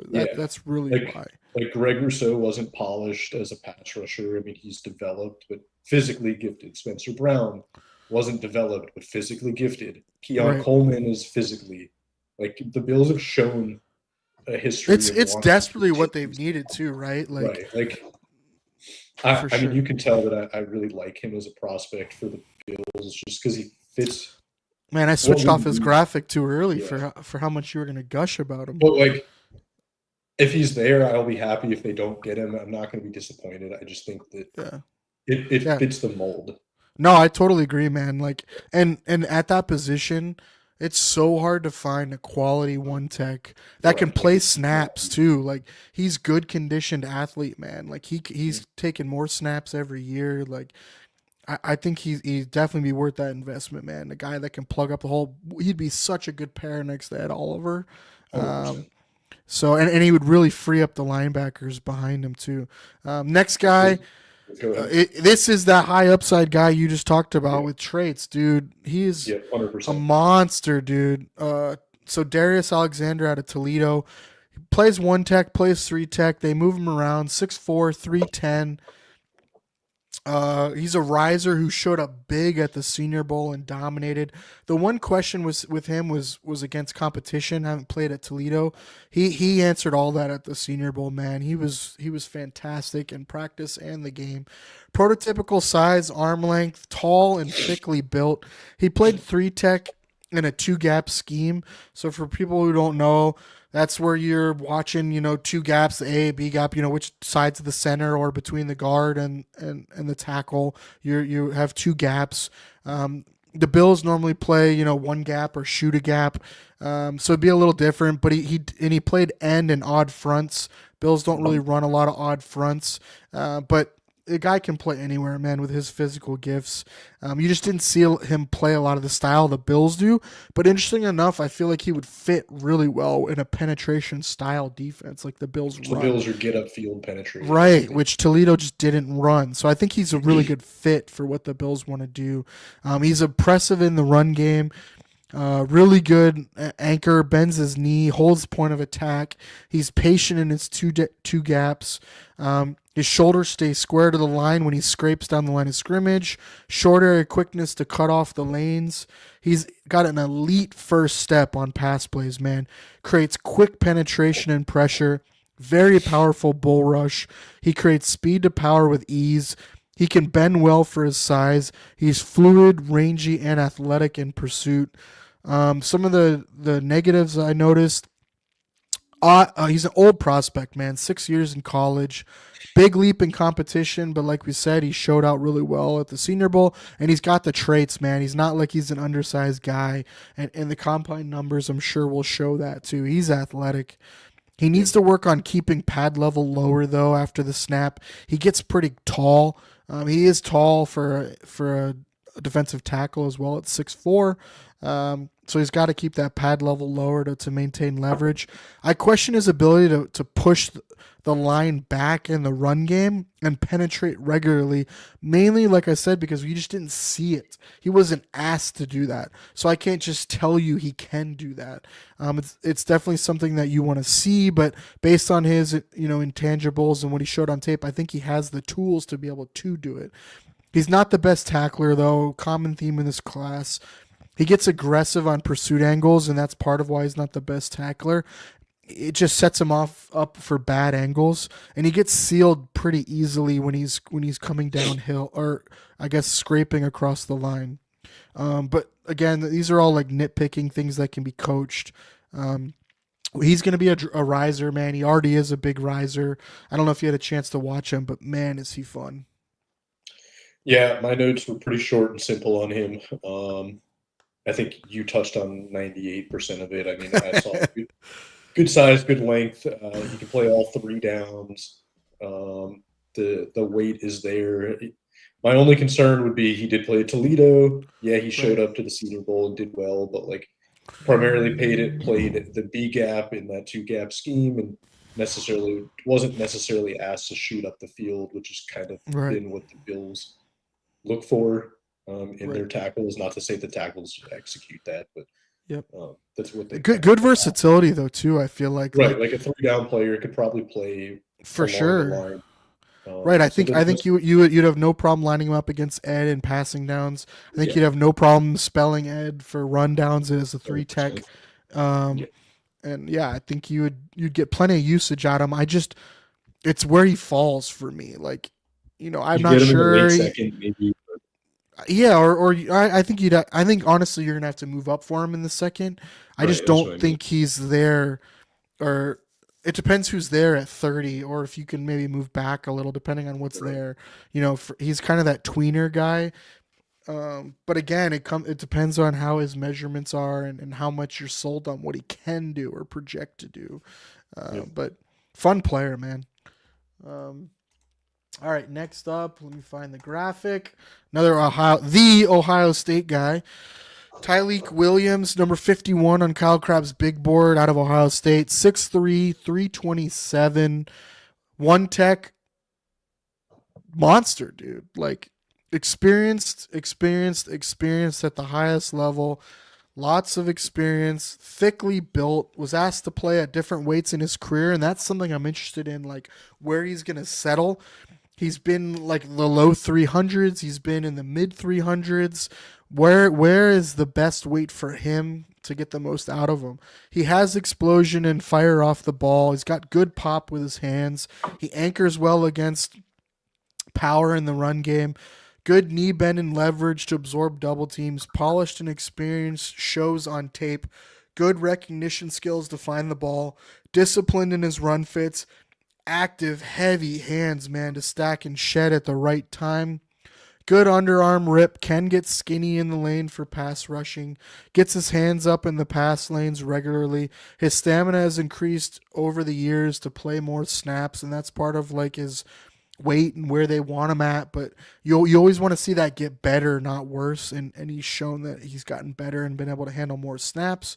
Some issues that I saw, arm measurements are something to watch for him. I don't think he has necessarily like the best arm length measurements, and that you can kind of see that a little bit on tape, but heavy hands, man, and it didn't really affect him a ton, but he is limited as a pass rusher when it comes to moves and a plan. Twist, stunts, bull rush is really all he's got, and nothing is like truly elite. He doesn't have elite quickness, and I think that's part of his issue in the pass rush game, especially when he's played at a heavier weight. And I'm wondering, like, again, like where you find him weight wise and what do you want him to play. But man, good solid player for a one tech, and for me, he's a solid second round talent. Get him on the background of second round, you'd be really happy with that, with a starting one tech.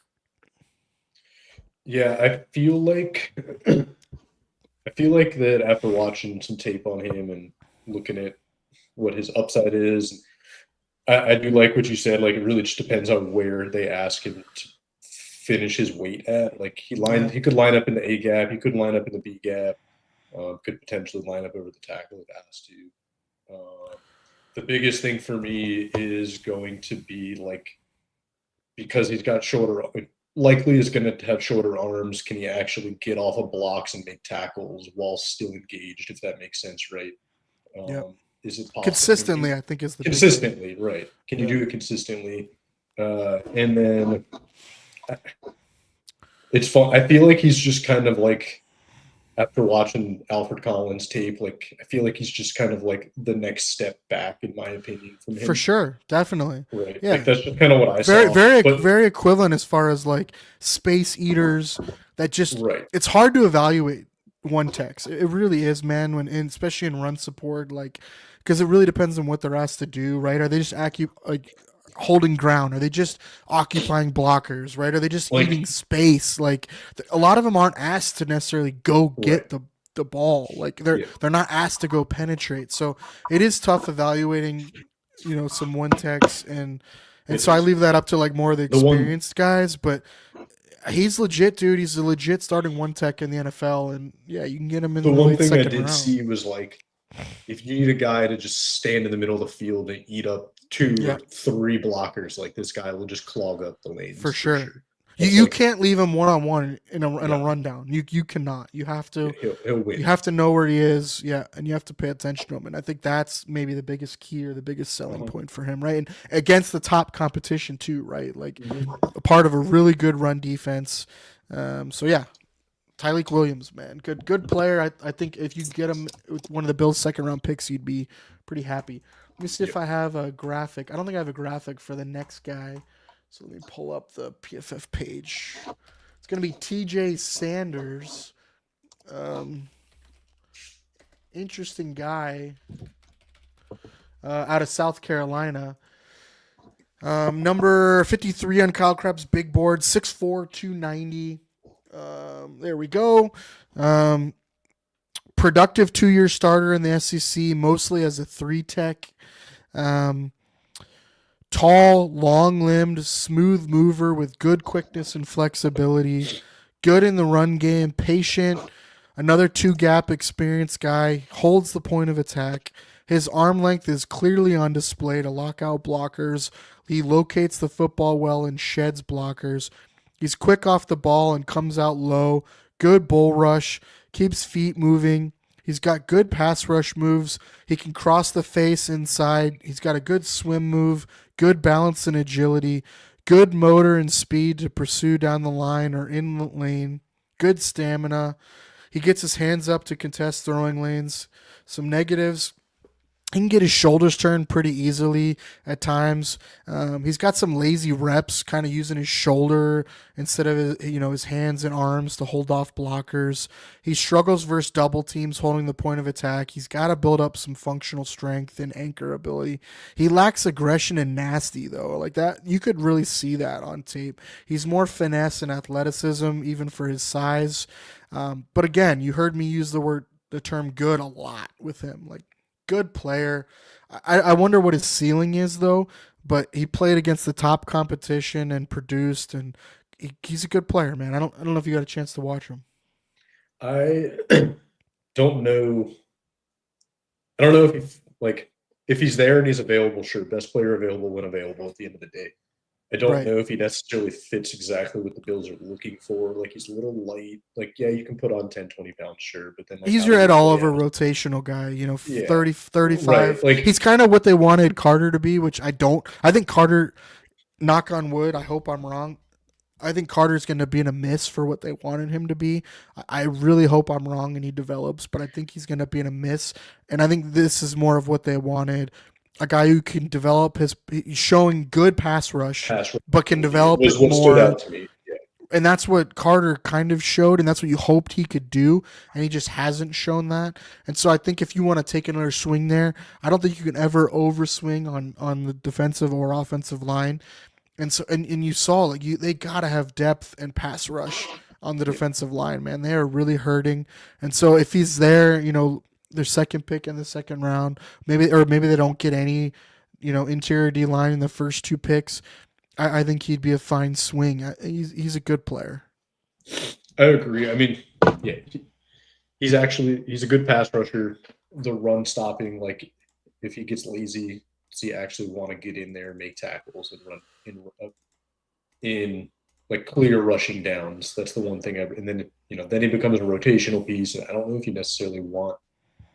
It's a second round pick. I don't know if you want a second round pick playing 30% of your snaps. Right. No, I agree with you. It just depends on the pass rush, interior pass rush, right? Like, there is a premium on interior pass rush. Like, you find guys that can do it, you pay whatever for it, right? It doesn't matter if they're 35% or 30% of the snaps. It's the hardest thing to find, I think. So, all right, next guy. Jared Ivey, number 54 on the big board. Depends who you ask. People have him as the edge. People have him as the interior guy. At Ole Miss, 6'6", 285. Tall, well-built defensive lineman who has increased his production year over year despite transferring into the SEC a few years ago. He plays the run well. He's disciplined. He's got power and effort and is capable of threatening gaps on the interior in the pass rushing game. They did reduce him inside. He may not be the most explosive guy, but he's versatile and consistent, and I think he could potentially be a 3-down player. He should get second-day looks. He's kind of more of like maybe a Smoot, Dwayne Smoot kind of guy. Yeah, that's what outside, inside versatility. Could be a 6, sack guy, but can play all over the place and be a good player. I think he's more of like a 3rd, 4th round pick, but it really depends on measurables and how teams see him. He is athletic, though, man. He is athletic. You could see for his size. But intriguing player. I don't know if you had a chance to watch him, though. Yeah, I think it really just depends on where he falls. If he's there, and like you said, 3rd or 4th round. I mean, 4th round would be a steal in my opinion. But 3rd round, like if he falls to you in the 3rd round, you take a shot on a guy with like he's shown the ability to play inside. He can obviously play outside. Could he put on 10 pounds and move even more inside? Sure. I just don't know if you want to do that with a guy like this. I wish I could say it's, an absolute need, but I don't know if the Bills want a tweener guy. I feel like we have so many guys that are tweener prospects or players. I don't necessarily Depends know if you want to it makes get younger and sense. cheaper.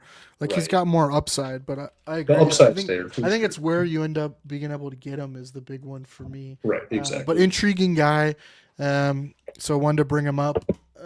Next guy is Omar Norman Lott out of Tennessee. I don't know if you got a chance to watch him, but fun guy, man. Like the more I watch him, the more I kind of fell in love with him. 6'3", 307. Heavy usage as a pass rusher from 0 to 5 tech. He started at Arizona State, maybe why I loved him so much. Then he played his last 2 years at Tennessee. Very high motor, intense, man. He plays with some intensity, plays through the whistle. Very good functional strength to reset the line or hold it versus double teams in the run game. He's explosive, sudden out of his stance. He threatens gaps. He knifes through, gets skinny. He provides quick pressure. He's got active feet, and he bull rushes well. He can wear down defenders as the game goes. He mixes up his moves. He shows he's got a plan. He's active with finding lanes. Nice lateral quickness, flexibility in his hips. He should be ideal in twists and games, coming from the inside to the outside. 5 years in school, never a full-time starter. Part of that, though, is because of Tennessee and how they run their rotation. They don't really have starters. You saw that with James Pierce and some of their other guys. They just do a heavy rotation. So I don't knock him too much for not being a full-time starter the last 2 years. But they use him primarily as an interior pass rusher, and like we just talked about, that skill set is tough to find. His some knocks on him. He's not consistent finding the ball in the run game and too many missed tackles. I wonder if a lot of that is just like reps issue. His pad level's too high, though. He lacks discipline in rush lanes. He gives QBs lanes to escape. That's something he's got to get out of. I do worry about his balance and control as well. Like I said, he is intense, high-motored dude, and his pass rush needs more counters, and it needs to be like more balanced. Like he can get knocked off too easily, run into other dudes, things like that. But rare size of speed and explosiveness, and he gets it when it comes to getting after the passer. Like some guys just understand how to get there. And he's one of those. Like he sets guys up. He varies his tempo. Really interesting dude, man. I really liked him. I wonder how high teams are going to value him. I definitely think he's a day 2 pick. And I don't know if he gets out of the second round just because of that interior pass rush ability. Yeah. Yeah, I like the explosiveness and the relentless motor that you kind of saw from him. He's kind of feels like a third round guy. But I think that just because of lack of reps, like he just doesn't have the skills. The skill set hasn't been refined enough. But the potential's there. I like the flexibility to be able to play inside or, kind of kick him out a little bit. I think the main thing will be like, can he get off of blocks? Can he stay balanced? Can he figure out how to do that stuff with more reps? Or is he just going to be like a third down interior pass rusher kind of guy? Mm-hmm. I think it's yet to be seen. And if the Bills wanted to take a shot on a project like that, by all means, I wouldn't necessarily dislike it. It's not a guy I would probably reach for in the early to mid second round. Like, I just don't think it makes sense to do that. But that's kind of what I figured with him. Yeah, no, I completely agree with you. All right, we're going to speed up the next couple of guys just so we can get to DNs next. But this is kind of a tweener guy as well. Some guys have him as a D end. I put him in the D tackle bucket as kind of like a 3 tech, but he can definitely line up outside, reduce inside. Shamar Stewart, DN out of Texas A&M, 6'6", 290. I'll just give a quick summary on him. Physical and athletic with the type of power and anchor strength his size would suggest, but he also has much better athleticism than usual, and that reflected in how Texas A&M like to use him. They use him at a 2-point stance a lot. He took a big step this past season. He established himself as a high upside prospect with unique versatility, like we said, outside, inside. I do wonder though, like if he can truly play like a 3-tech, or if he's better in like odd fronts, playing like a 5 technique or 2 gapping. It just depends how people see him, but he's really intriguing as far as that size, height, weight, speed guy. It just depends on if someone, loves him or not. Yeah, I don't have too much to add on. Yeah, I don't have too much to add on him. I think you kind of nailed it. Like, he's a tweener player. I don't know if he fits necessarily what the Bills are looking for, but by all means, like if you can develop him into a pass rusher or just whatever role they have, I'd be okay with for him. Yeah, it's kind of like one of those things where, like, is it ever bad to take a swing on a guy with like good that traits, kind of hubs? Yeah, dude. Right. Like, it's not like we're just saying like take a swing on a guy. Like, you don't find guys that are 6'6", 290 and move like he does. So that's kind of why I'm okay with it. But again, like you said, are we in the market where we want to go toolsy traits, or do we want to like have more sure hits? I'd kind of argue some of the best picks that Bean has had have been kind of more the toolsy traits guy, but at the same time, we need hits, so it's tough. Next up, Jordan Phillips. He's going to be the second to last guy we get to. I guess I should talk about his size a little bit. He's 6'1", 318. He's kind of got a little like Aleem McNeil to him from Detroit. Very powerful for his size. Natural leverage at the point of attack, being like a shorter, bigger guy.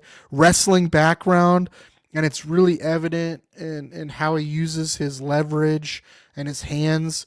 More than capable handling double teams. He's quick, and he's got a really dangerous first step with surprising lateral mobility for such a dense frame. I think twists in games as well could be really interesting with him. He's kind of like a bowling ball in there, man. Some negatives. His pass rush ceiling, I think, is limited. It's limited. Yeah, it's going to be mostly power and then games and stunts. His hand usage, though, I think will help him, but he might be more of like a coverage guy, like maybe push the depth of the pocket. He lacks some consistency with block deconstruction. He can lose leverage. He lacks ideal length as well, but good player, man. Interesting. And I think he would be like your 3rd, 4th round 1-tech that the Bills would go after. I feel like he's the type of guy that you've already taken a 1-tech and you double down on it. That'd be interesting. I think that's what you do if you're gonna get rid of Daquan Jones this year. Yeah. Which they could do. They could trade him. They could cut him. They could post June 1 him. I don't necessarily think they're just gonna like cut him now. There's not a lot of money they could save there. No. But if they did get in a scenario where they took 2 1-techs, which I would be fine with to reset and start for the future, I think you'd post June 1 Daquan, and that would be your spending money during the season. But like I said, you pretty much nailed it. Like, he's definitely not your monster 1-tech though, right? Yeah, he had no sacks in Maryland. Like, yeah, it's limited. For sure. He has limited All right, traits.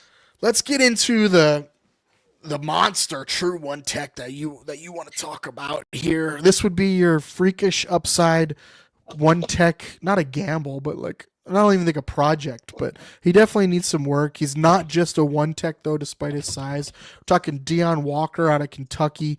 Freakish athletic specimen is what I put down after watching him. 6'6", 345, 3-year SEC starter, lots of experience. He's really worked on his stamina and increased his snaps over the years. For his size, he's got really good explosion and get off, really good motor, active high motor for his size, really good in the run game, holds his point of attack. Length really shines when it comes to locking out defenders. He's got heavy active hands, works hard as a pass rusher. He's got a good bull rush that counters with his swim move. He demands attention, which helps his teammates. He gets his hands up to clog passing lanes. The negatives would be he needs to build more strength at the point of attack. His pad level gets too high, and I think that's part of the problem. You don't really see him like driving back blockers, and it's someone at his size and his explosiveness. You really want to see more of that and resetting the line of scrimmage. When he's moving down the line of scrimmage, his shoulders don't stay square. He gets sealed off and even gets pushed down to the ground way too much for a guy that big. He kind of gets out of control and out leveraged due to his aggressiveness. It's part of that is his pass rush just needs more of a plan. He doesn't seem like he has a plan and sets things up. So a lot of that's coachable, but you can't teach his size and athleticism. And dude is just a monster, man. Just eats up space. Yeah, when I was checking him out, I felt like, and I just did a quick Google search, and it's funny because we just touched on a guy with the same name. He feels like Jordan Phillips. Like height, weight, it's the same explosive, like good pass rusher. Yeah. Well, yet to be seen if he can develop into a run stopper, but like I think that's the biggest difference for me is like he actually shows that he can take on double teams. He doesn't get pushed backwards like Jordan Phillips does. But no, I think that's a good comp as far as like size, like slash freakish athlete. Yeah, for athletically, sure. Yeah. I'm not going to say that they play the same style of football. I'm just talking from and betting on like that, those traits, man, is not necessarily a bad. It's hard to argue. Just checking our next slide. All right, let's move on here to how about some edge defenders? I know you did more work on the edge defenders. I'm going to skip over a couple though. Something tells me we won't be touching on Abdul Carter. Yeah, so Abdul Carter, obviously number 1 in the class. No reason to touch on him. If he gets past the 4th or 5th round pick, something really bad happened. He's probably arrested or had a new injury or something. Dude's a freak. Shamar Stewart is the next one on a lot of people's board. We already talked about him a little bit. So it just depends on how you see him. I don't know if you watch Shamar Stewart. He's going to go, I think, way before the Bills pick. Outside and odd fronts, size may not be best for even fronts. Massive size and athleticism, though. Bill's scheme would be interesting. I don't think he's necessarily a fit, but I just don't see him getting outside the top 20 picks. I don't know how you feel about Shamar Stewart, but Jalen Walker is kind of the same thing for me as far as I just don't think he's going to get outside the top 20 picks. 6'2", 245, compact, explosive, powerful chess piece. I think it depends how people want to use Jalen Walker. For me, it looked like he was best when he was allowed to attack downhill, be a D end even. His pass rush looked like really high upside, kind of like a Micah Parsons type. I think you just end up unleashing him as more of an edge player. I don't know if you want to touch on him either, but these guys aren't going to be here when the Bills pick. I didn't dig too much into these guys. Like they're perfect just not going to be there. The Bills aren't going to move up for them. Yeah, for sure. Next up is in a perfect world, we don't have to take a defensive end this early for sure. Right? Early in a perfect world, we've made a move and traded for a guy. So if we don't, so that's Jalen Walker. Next up's James Pierce. I'm not going to pull up a graphic for him. He's your typical outside speed rusher. I don't think he's going to be there for the Bills. It's injury for him is just whether he goes higher, but we'll see. If he's there at 30, he might be an interesting prospect. I think for me, it depends on how the combine interviews go and what news we get, and I might do a breakdown on him later, but I didn't really touch on him too much here because I think he goes before the Bills even have a chance to move up for him. The next one that is probably the first one that might actually matter is Mykel Williams. It really depends on how teams see him. I've heard his projections go like from top 10 all the way to falling to late first round. So I think it just depends if he falls, if the Bills don't make a move and he falls into the middle 20s, early 20s, he would be a guy that I'd be fine with moving up to get, just betting on his traits. I'll just do a quick rundown on him. He's 6'5", 265. Size, length, quickness, and power potential are to the moon. Lots of technical issues with pad level, inconsistent get off, limited, predictable pass rush, but the potential is there, dude. You just don't find the type of physical specimen that he is at Well, like often at all, well, man. you do. The Bills drafted one 3 years ago. He's way freakier than Rousseau, dude. As far as like a speed Yeah, guy, he just way freakier. But yeah, I agree. I think COVID had a lot to do with Rousseau yeah. falling the way he did. But yeah, he's more of a speed though, quickness guy than Rousseau. But yeah, as far as like size, length, The quickness, you don't see physical that ability for sure. fall. Yeah, to the late 20s, even the 30s. So yeah, if he's there, I think the Bills will go get him. I don't think he's gonna be there though. We'll move to the next guy, and I think he's the same thing, man. You talk about a riser, it's Mike Green out of Marshall, dude. I Marshall. mean, I was seeing him second, third round, even late in the season. Yep. But he has just exploded in the off season, man.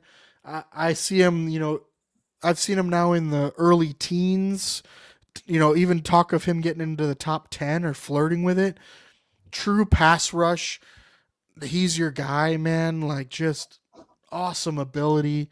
6'4", 248. Got tons of pass rush speed. Bend around the corner. Elite pass rush grade. Really high pass rush win rate, over 20%. Fun dude, man. I don't know if you got to watch him, but he put on a show at the Just explosive, man. Like, Senior Bowl too, man. gets off the line well. Yep. Just good motor, good pass rush. Like, it's refined. It's gonna yet to be seen. Like, how high does he rise in the draft? For sure. Right. I easily in the top 20 now Right. from Like, what we're I mean, seeing, and I don't think that's going to regress at all. Like, it's not No. like he's not an athletic Yeah. specimen at all. So And the production's there. Like, he produced. It was For sure. against inferior talent to say the least, but but he produced how you should against inferior. right. talent, Like, right? the numbers were good. They stood out. For sure. All right, let's get into the next one then. I'll have longer write-ups on some of these guys now because I think these are the guys that are going to get more into their Bills, range. So Yeah. Donovan Azaruku, he's 21 on Kyle Crabb's big board out of Boston College, 6'2", 247, 3-year player, one of the most productive edge players in this class. He's added over 40 yards of bulk in the last 3 years. Solid length, and his frame is really filling out now. He sets a good edge, solid base to anchor, discipline on the edge when asked to be the read man unblocked, good speed and long strides, smooth arc and lower body end to get around the edge. He's got good contact balance, though, to stay on the arc and not get bumped off, good hand usage to keep defenders off of him, some speed to power, mostly in the 2-point stance, good quickness to threaten gaps. He's got a good inside move, good swim move, keeps defenders honest inside. You can't cheat outside on him. He's very sudden. His second effort finds lanes, attacks the football, good finisher with impressive length. You do see him drop into zone some, and he looks natural and sound when he does it. Some negatives. He needs to keep building his frame, add some more bulk and functional strength to hold the edge against pro tackles. He can lose the ball a little bit in run defense. He kind of focuses on blockers and takes his eyes off the backfield. He lacks gap discipline at times too. So if a guy makes like a jump cut or quick cut, he can get and guess the wrong gap. He's not the most explosive athlete, though, and that shows in pursuit down the line of scrimmage and out in space. He needs more counters. He's kind of like first move wins or he's done. He won't bully NFL offense tackles, so he really has got to figure out counters. But that's being pretty nitpicky. What'd you think on Donovan? I felt like he could develop into your prototypical pass rusher. Like, I don't know if he'll For ever sure. be a phenomenal run stopper. I don't know if he's necessarily just ever going to develop into that. Like, is he going to put on some weight, maybe a little bit? Then maybe you could ask him to do that. But I do feel like he could just constantly win if he develops a better toolbox to to actually use some moves. I don't think he has much of a bull rush at the moment. It's kind of like Yeah, I agree with that. can he get after the quarterback with more than one move per down? Kind of like what you said, like after that first move goes, like can he read and react and actually go get the quarterback after that? But, I liked him as a prospect. I don't know. I don't know if it fits what the Bills are need, I but think it would go into more what we would want the Bills to pair yeah, opposite Greg Rousseau, right? If you're going to commit long term to Greg Rousseau, I think we all agree is like a solid starting defensive end, maybe even a little higher than solid because he's so good against the run. yeah, But you want to pair him with a speed an edge guy, explosive right? speed That's why edge. they wanted to pair him with Vaughn, and so that's why I like guys like Mike Green. If they fell, I would freak out. Even a James Pierce, if he fell, would make some sense. But this is another one like Donovan Enrique would make sense as well Yeah, because you don't necessarily he's not a compression style rusher, right? He's not going to compress the pocket, but he really does threaten the edge. And then if you set up too far outside, he's got some good inside moves. But I do agree with you. Like he does not have the power or bull rush no, to it's just compress not there. compress the pocket. Um, all right, next up is Nick Scouton from Texas A&M, number 24 on Kyle Krebs' big board, 6'4", 285. He played 2 years at Purdue and then 1 year at Texas A&M. Very big, long-limbered edge defender, very productive career, very good play strength and high-intensity player, effective run defender, locking out blockers and finding the football. Very good first step and reaction time. Good explosion once the ball is snapped. Very good bull rush to collapse the pocket. Good counters, mixes up well. He closes well and shows smooth and quick spot drops into coverage. Some negatives, he lacks some discipline. Like his pad level gets too high, his weight gets over his feet, and he can get kind of pushed around a little. He's not the smoothest athlete side to side, laterally. He needs to work on his knee bend to hold the point of attack better. He gets too far upfield on pass rushes, and he's not as sudden uh, with his outside bull rush than he is with other moves. So he needs to clean up some stuff, but he's like the opposite of what we just talked about, right? With Azarique, like he Yeah, is a lot to handle on the outside. Like he's like I don't like a bigger Karloftis, maybe is a good you're like gonna example. you're ready. When I was watching, his upside is like it's Trey Hendrickson. Yes, great one. Yes, Yeah, I agree with that. his As far upside is as Trey like, Hendrickson. yeah, dude, that's a good one. Like relentless, good first step, good bull rush, like collapse Yeah, the pocket, tight but waist speed is he's kind of not gonna there. beat you speed to the outside. Yeah, Yeah, it's just yeah, that's a it's great Trey point, man. Hendrickson. And that's not a knock, dude. There's a lot of successful pass rushers I mean, who Hendrickson just led the win. league in sacks this year, Yeah, right? I'm back not to going to back say, 18 yeah, sacks for sure. not Yeah, going and to we're say not he's saying going he's to do gonna be that, Hendrickson, but but no, that's but like his that's a upside. great comp That's his upside. for sure, for sure. And so like again, like I think people miss or like don't understand how hard it is to find edge rushing talent outside of the top 15 picks. There's So like not there's the not track record is 32 pass rushers really in the NFL. really low, right? Yeah, like There's so he Nick Scouton's that guy. Like he could go in the early 20s, mid 20s. He could easily go to 30. I think if he's there at 30, he's a no-brainer pick and you take a swing at him.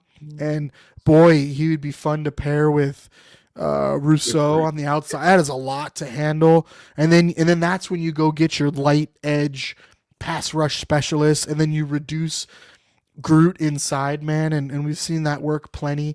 I think Nick can be reduced inside too, and so I would love that pairing. It just would be a he'd be different philosophical pair. he would be a fun guy to run stunts and Oh, for sure, dude. just yeah, it would Yeah, dude. because Him, Ed, Groot, like that is a lot to handle, for sure. So, he's an interesting guy, man. Definitely someone to watch.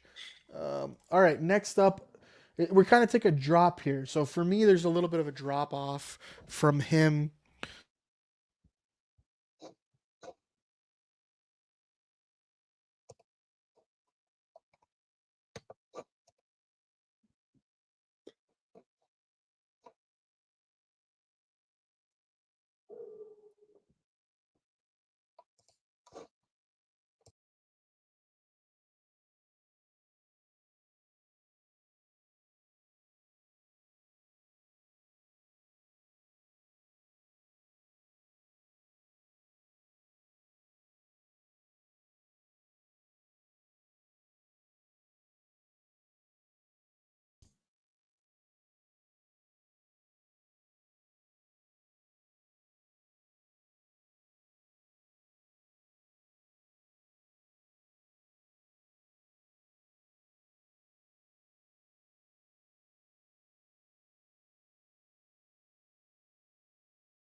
All right, we're back. Sorry.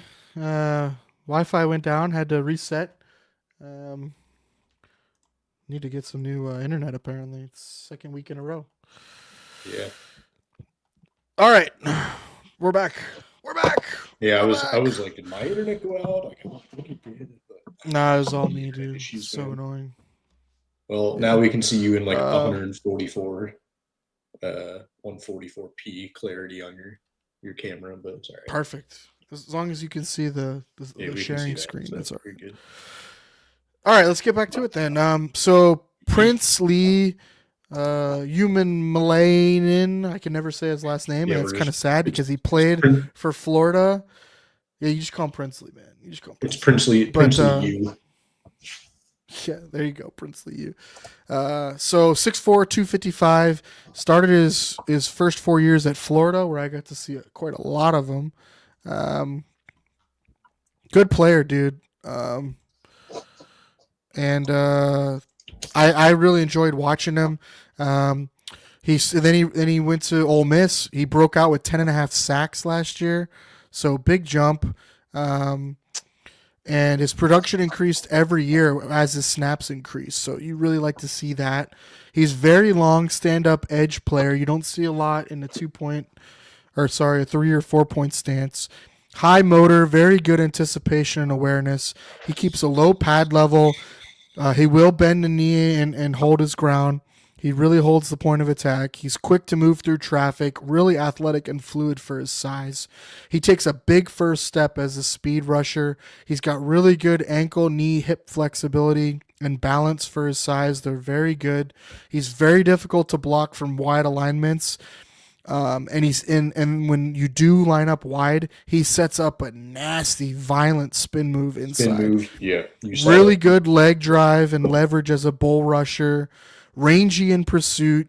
Huge tackling radius. He's really controlled in his drops and coverage. And I really enjoyed him, man. Some negatives. His functional strength could improve. I think that's an area he needs to work on. His anchor is average. And he needs to work on more counters off his speed rush and shoulder dip. He kind of gets washed down too past the hole when flowing laterally. So like wide zones and things like that, he needs to work better on technique.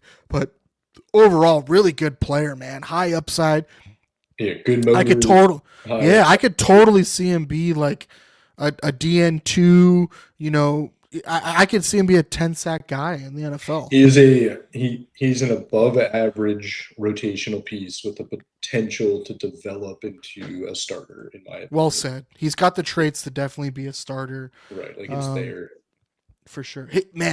He's so deceptively quick on the outside. Yeah. And then when he hits that spin move, I literally did like a woo! Like it is nasty, man. It's nasty. Yeah, I mean, having a develop it's not like the prettiest thing, but it's nasty, and like you refine that spin move and you work in some counters to that spin move. Yeah. And like the potential's there to be a very good pass rusher. Right, I agree. Yeah. I think that's the thing. Like he gets into the right system and like is able to develop. Like he needs to get with you just got to get him with the right coaching and the right people around him. He's gonna be on the Eagles, dude. I guarantee it. And we're all gonna be so mad. The Eagles. No, yeah, you're probably right. Yeah, but it'd be like such a good fit for them. Like a guy you rotationally bring him in the first year, and then you just keep adding more and more to his plate. Like, God, gross. Like pisses me off. Yeah, fun guy though, dude. I think he's your late second round guy, edge that you take even earlier than that. I'm not sure if he gets to the late second round. Maybe you might have to move up for him if he's there, but I think totally worth it. You don't find guys with his traits. Yeah, if he tests well, like he's gonna go up. He's gonna move into the middle of the second round or early. I agree, early middle second round for sure. Yeah, that's a good call. All right, next up is another Ohio Stater, JT. Number 61 on Kyle Crabb's big board, 6'5", 270. Another one of those like big edge setting, strong side defensive ends, Greg Rousseau type.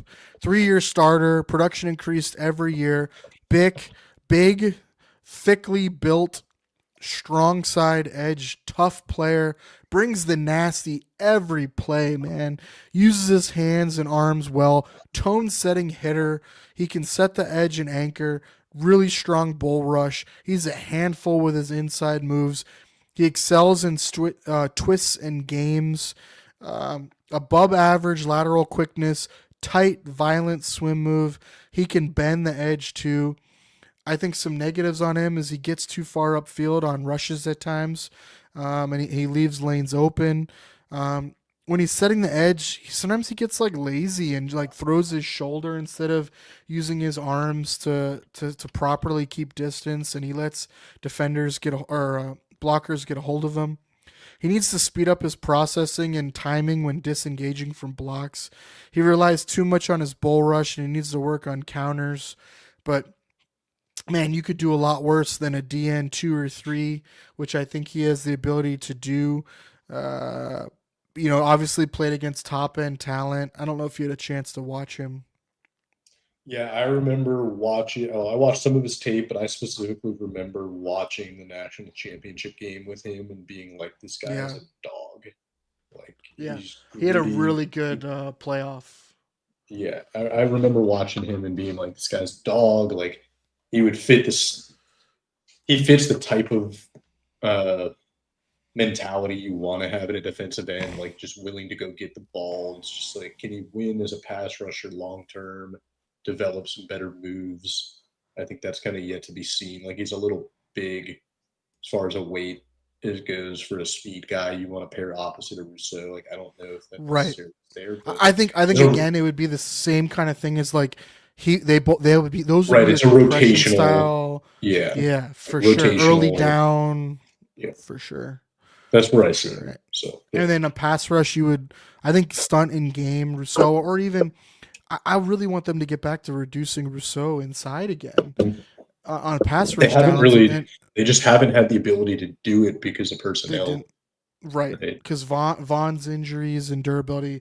I think AJ hasn't developed how they wanted to consistency wise. And I think this is also maybe the conversation to have. Like, if they don't make a big swing for edge, I almost think this is where you could get two. You go for 2 edge defenders and you go one early and one middle. I don't think you can overdraft defensive lineman and edge. And there's a lot. This is a class to do it, man. This class is deep. I would love them to take 4 defensive linemen. 4, 4 in the top first 5 rounds. Yeah, exactly. In the first 5 rounds, I think you take 4, and I think that would be amazing. Obviously, it depends on free agency and what they do, but yeah, man, this is a great class for depth. You're going to see it. I think we're going to talk about 15, 16 different edge players alone here, and we already talked about 12, 13 defensive tackles, and there's plenty more that we didn't get to. I think that you said it earlier too, is like, you can't have too many pass rushers, and after the top 15 picks, like, there's no guarantee with these. I mean, not to say that there's guarantee in the first 15 anybody, but the rate of success on pass rushers in the top 15 picks is significantly higher than it is in the post 15 or after the 15th pick. So you just start swinging at guys. You're not throwing darts at a dartboard hoping you hit. It's a little bit better than that, but totally, and the cost too, right? Like, it's nice having cost-controlled guys and at edge that can be really expensive. Like, look at even AJ's production. You don't want to pay $8 million, $7 million for a guy that you want. That's just a rotational 30% snap guy. The Eagles have shown that you can just continually draft edge rushers, and it doesn't matter who they are as long as right. Well, and then the worst happens is you can trade them. It's not the worst thing in the world. You can never have too many, dude. All right, next up, Ashton Gillette, 63 on Kyle Crabb's big board out of Louisville, 6'3", 275, 4-year player, 3-year starter, very productive every year. Very solidly built defensive end. He sets the edge, but he's more athletic than just that. He's got good functional strength. He fires out low and can drive blockers back.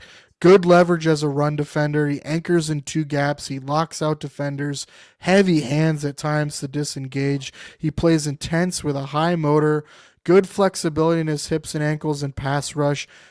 Technical finesse moves. He's got quite the repertoire of moves. Diverse pass rush moves. Smooth arc on the outside with bend. Good hands. Some negatives. I think he's inconsistent get off. He needs to time the snap better. Sometimes he's like the last guy to get off the line. He's slow to read plays and locate the ball in the run game. Struggles to disengage in time. He missed a lot of tackles on tape. I question his length. I want to see that at the combine. His spin move and counters need work. I don't know if you had a chance to watch him. Yeah, I saw kind of what you said pretty much. I'm curious, like, can he close and finish plays? Because the speed is not necessarily. It's like not, he wins. His pass rush win rate is really good, but getting home. Right, like, can you get it? I mean, yeah, a lot of guys win, but a lot of guys also can't tackle Patrick Mahomes or Josh. Right, and against more athletic tackles and quarterbacks, he's not going to win with speed. Yeah. So then he has to win with pass rush moves, and like, can he close? That's going to be the concern with him. But again, late second round, early third round, like, you're taking shots on guys like this for pass rushers. Yeah, and I don't want to undersell him either. Like, like refined, good pass rusher, moves. Like over 20% pass rush win rate. Like, he's had over 40 hurries the last 2 seasons. Like, the guy gets pressure, man. He gets in the backfield, and like you said, that's a guy you want to take at the back end of the second round, early third round, and see what happens. A third D end, like, would be awesome, snap wise, for him. All right, next up is Landon Jackson out of Arkansas. 66 on Kyle Crabb's big board. Big dude, 6'7", 280. He started at LSU and then transferred after his first year. 3-year starter at Arkansas. Tall, long. He lines up a lot outside of the tackles, but he can reduce inside. Good run defender. Holds the point of attack. He can handle double teams. He sheds blocks at the right time. His pass rush plan, though, is really good, and you don't see that with a lot of these guys. Like, I've talked about how they can get too aggressive and get out of their gaps. He doesn't compromise the team's run fits with his pass rush plan. He's a good backside discipline, doesn't crash down and leave his end open. He's got impressive lower body flexibility to bend back to the passer, very active hands. He had counters when his first move didn't work. He's got good hands and spin move. His speed rush sets up his inside moves really well. His motor does not stop. He can clean up sacks as well. Some cons, I think his pad level gets too high, and obviously that has a lot to do with his height at being 6'7". I think he needs to work on his snap timing. I think his inconsistent get off has a lot to do with his snap timing, and I think that would really help his speed rush and pass rush consistency. He needs to get functionally stronger, though. For a guy at his size, you would think they'd be stronger. But part of that is, like, he doesn't have the best body. And, like, I don't normally pick apart guys like body, but, like, his body composition needs to get better. And I think if he can get functionally stronger and in better shape, I think he could be a real threat, man. A real pass rush demon, dude. I don't know if you had a chance to watch him, but fun watch. I feel like he's the type of guy that he's going to need to be developed, and, like, what do you want to do with him? Do you want to keep him at 280? Do you want him to drop weight? Do you want him to put on weight and move him? I think he needs to drop. I think I'd love to see him at like 260, 265, and then it's like at that or maybe weight, just more muscle, 270, like the issue he's got like, more fat than he should have. Right. Like, can you refine his physique? And then if you do that with him, right, like at 6'7", does he stay low enough and not get knocked off of blocks? I think that's where his functional strength. He needs to lose fat and get functionally stronger. Yeah. Kind of like we saw with AJ, right? Like he had to lose a lot of weight and then he had to put weight on to build more muscle. And I think that's kind of what Landon Jackson needs to do. He's got to lose like 20 pounds, but add 10 more pounds of muscle or whatever, right? Or lose 30 pounds and gain 15 more pounds of muscle. It's not like going to be an easy transition for him, but I think all the traits are there. Smart dude, good against the run. I think it's if he gets in the right system, they could really mold him into a good player, man. But again, this is that range of like developmental upside to be a starting defensive end. Like he has the upside to be a starting defensive end. Yeah, I agree. Like it's there. It's just he's a rotational piece in the Bills. Yeah, for sure, definitely. He's the kind of guy you would want, like if they made a move to draft a younger, cheaper DN3 guy, right? Like that's what you would want to see. All right, next up, Braden Swinson, 72 on Kyle Crabb's big board, 6'4", 250. Interesting pass rush project for me. This is like that high upside, second, third round flyer. Yeah, super high upside for sure. Like to me, he could be a legit DN1 as far as pass rush, like your pass rush specialist, like high upside. 6'4", 250. Speed and agility numbers, I'm really interested to see them. They pop on tape, but I want to see if the numbers are real. He started at Oregon for 3 years, and then he went to LSU for 2 years. His breakout was really when he was given full-time starter this past year. He was used more as like a rotational guy. Long-limbed, explosive off the line of scrimmage, man. Explosive. Really good snap anticipation. He's shown major growth the last 2 years. He plays the run physically and tough. He anchors above expectation for his size. He gets solid extension with his arms, and I think that's where his arm length really, really shows. Teams try to chip him, man. They try. They line up tight ends out there. They'll bring a running back to his side because his quick get off is so good. He shows high end bend. He's really smooth around the end. Around the edge. He's got good hand usage. He's got really good versatility with speed and bull rush. Speed to power is definitely there. He closes really fast, man. His click to close is really good. He gets that edge and he turns and he's right at the quarterback. He gets his hands up consistently in the lane too.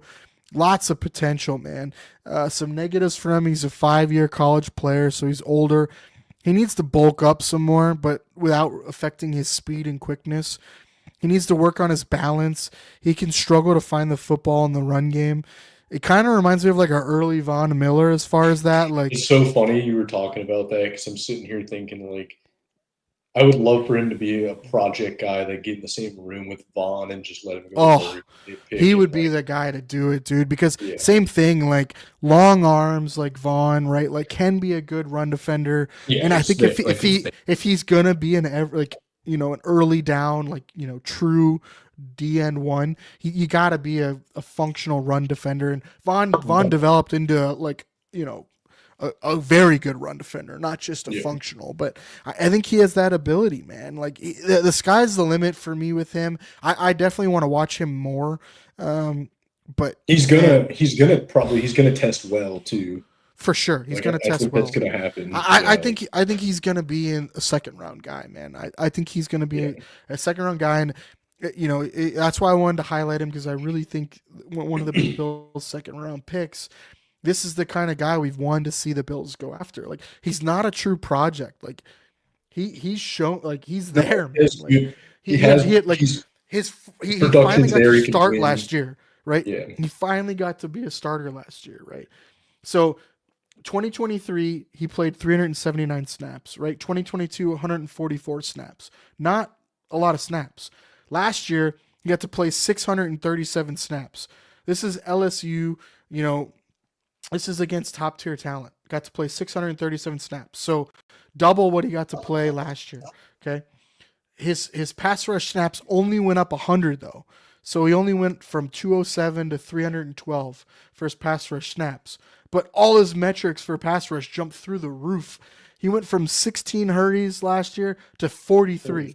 4 hits to 8. 2 sacks to 9. His pass rush win rate was 22.2%. Like, the dude it, like jumped through the roof. Like so, like is that real? Like based on the snaps, it sure looks like it is. But I got to really dive into his tape more. I want to see more snaps. I only get watch 2 games, like full games. But he's exciting, dude. He's really kind of getting a draft crush for me. But I gotta watch more of his tape. But if you're talking like back end of round 2, high upside guy that we want, like a speed rusher to pair with Greg Rousseau, like that is it for me. I think we nailed it earlier. Like he's the guy you get in the same room with Von Miller. You keep Von there for 2 more years and just let him pick Von's brain and develop those traits. Because I'm not keeping Von more than one more year, but that's just. I agree. I agree. But I with do you on think that if you can't make a big splash trade, right, and you're able to get Von to take a deal like he did, more incentive laden, right, yeah. like a pay cut, and then you focus on the interior, and then you get this guy. I think that would be you could do a lot worse, for sure. So. For sure. All right, let's get to the next one. Jordan Birch, out of Oregon. He's number 78 on Kyle Crabb's big board, 6'6", 290. So another big defensive end. He started his career at South Carolina for 3 years. Then he went to Oregon the last 2 years. Really experienced, really well built. Surprisingly smooth though for his size. He lined up all over the place, man, for Oregon. He's got rare balance and coordination and flexibility for someone that big. He's very much a work in progress, though. His gap discipline's not great. His awareness in the run game's not great. He's relatively straightforward, like finesse-based approach to pass rushing. You don't see a lot of like power there. He's sort of like a big lineman that plays small. Like it's really weird. I think like he just needs to get like stronger and angrier and like physical. But he has starting caliber traits. I think he could get like sneak into the second round, or third round. I don't think he's a second round guy. I think he could sneak into third round. The athleticism is there. He's just got to get stronger, man, and more aggressive. I don't know if you had a chance to watch him. I didn't love him, but you could do a lot worse. Yeah, he's definitely a project developmental guy. He's got physical ability, like height, weights.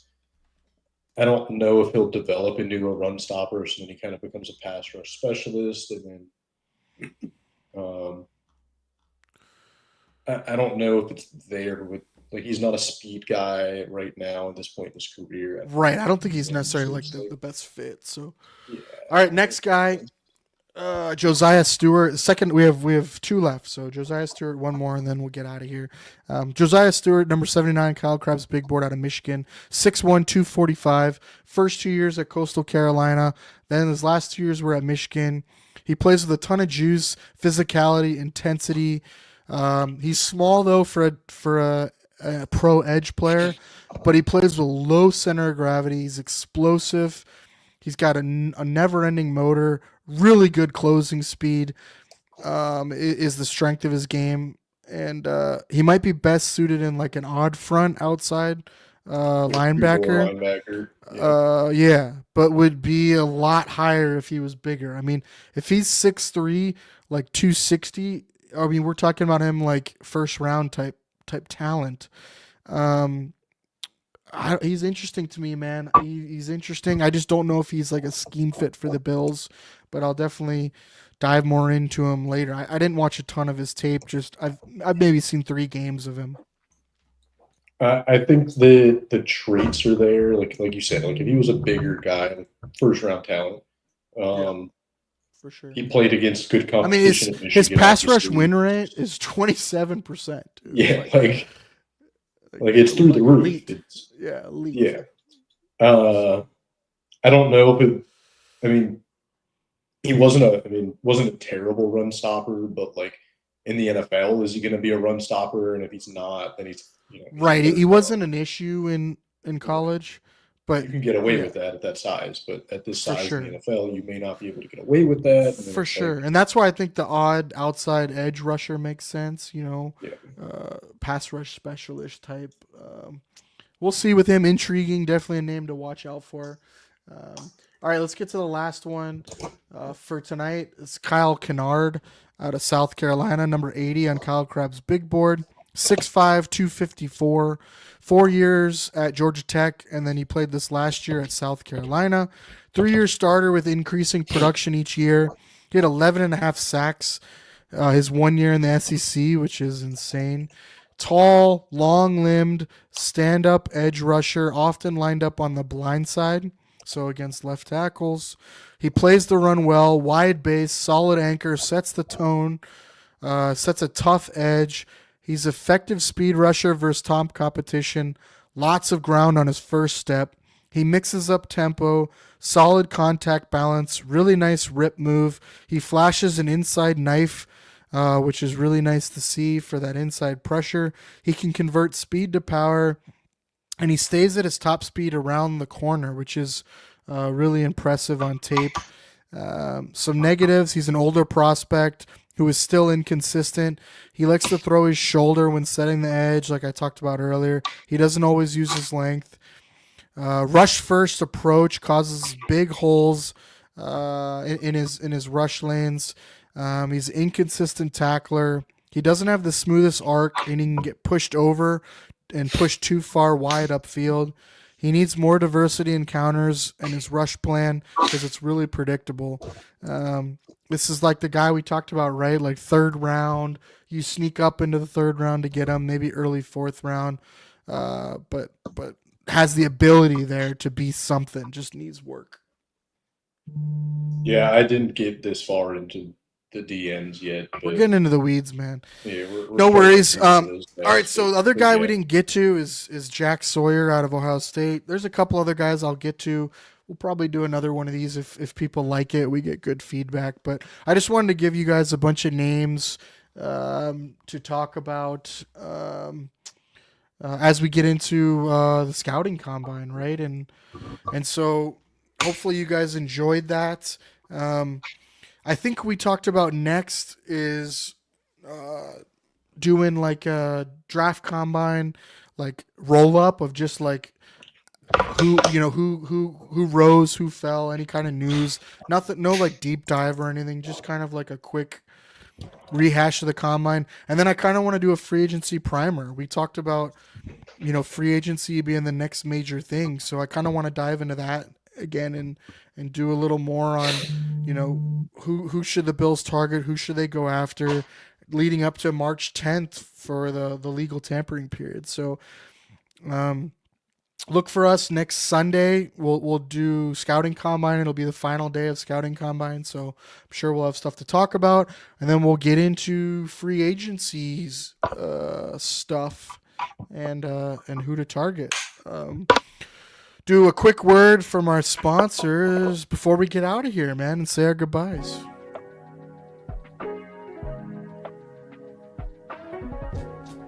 For the best Italian food in Western New York, Elliot Apollo's, call 716-825-3675. The Lardon Construction Group. Fubo TV, the official streaming service of Do Champions. FanDuel, the official sportsbook of Do Champions. For all your summertime needs, beauty pools, as well as kayak pools. CX Chronicles, your total customer solutions focused manager. W.GG, the official energy drink of Do Champions. Hey, Sons of Erie, our artwork looks better on your walls. Hamburg Brewing, please visit our tap room on Boston State Road, Hamburg, New York. And finally, Fat Boy Surf Club for all your surfing needs.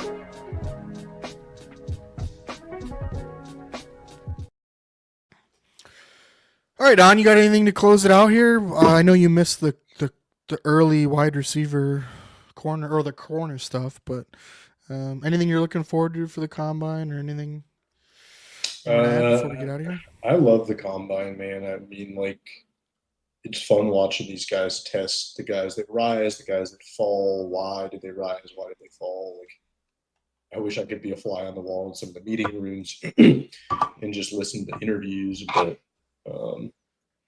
we don't necessarily, we'll get clips and stuff from that way later down the road. But I enjoy it. And then obviously free agency is my favorite time of the year. It's right around my birthday, so I'm always got a good part of the year for me. And I'm looking forward to it. This is probably, besides like week 1 of NFL, this is one of my favorite parts of the year as far as football. Like the changing dynamic, where do the big names go? Where do they move? Do the Bills make a move for an edge rusher? Like, what they're calling around and doing that. Bean's doing his due diligence, but can they actually get it done? I don't know. So, Yep. Looking forward to it. Yeah, exciting time, man. Can't wait. We'll definitely dive into all that. Yeah, I agree with you. The combine's super exciting. Can't wait for Thursday. Can't come fast enough. Actually see players on the field. Thank you all for tuning in. Next week, it will be back on Sunday again. We're going to work on the time, though. I'm not sure if I'm going to do 9 Eastern or do a little earlier. Let me know if you guys have any preferences, but stay tuned on socials. I'll announce when the next show is, but it'll definitely be on next Sunday night. So see you all then. Take care. Come on, man. Only on Do Champion Network.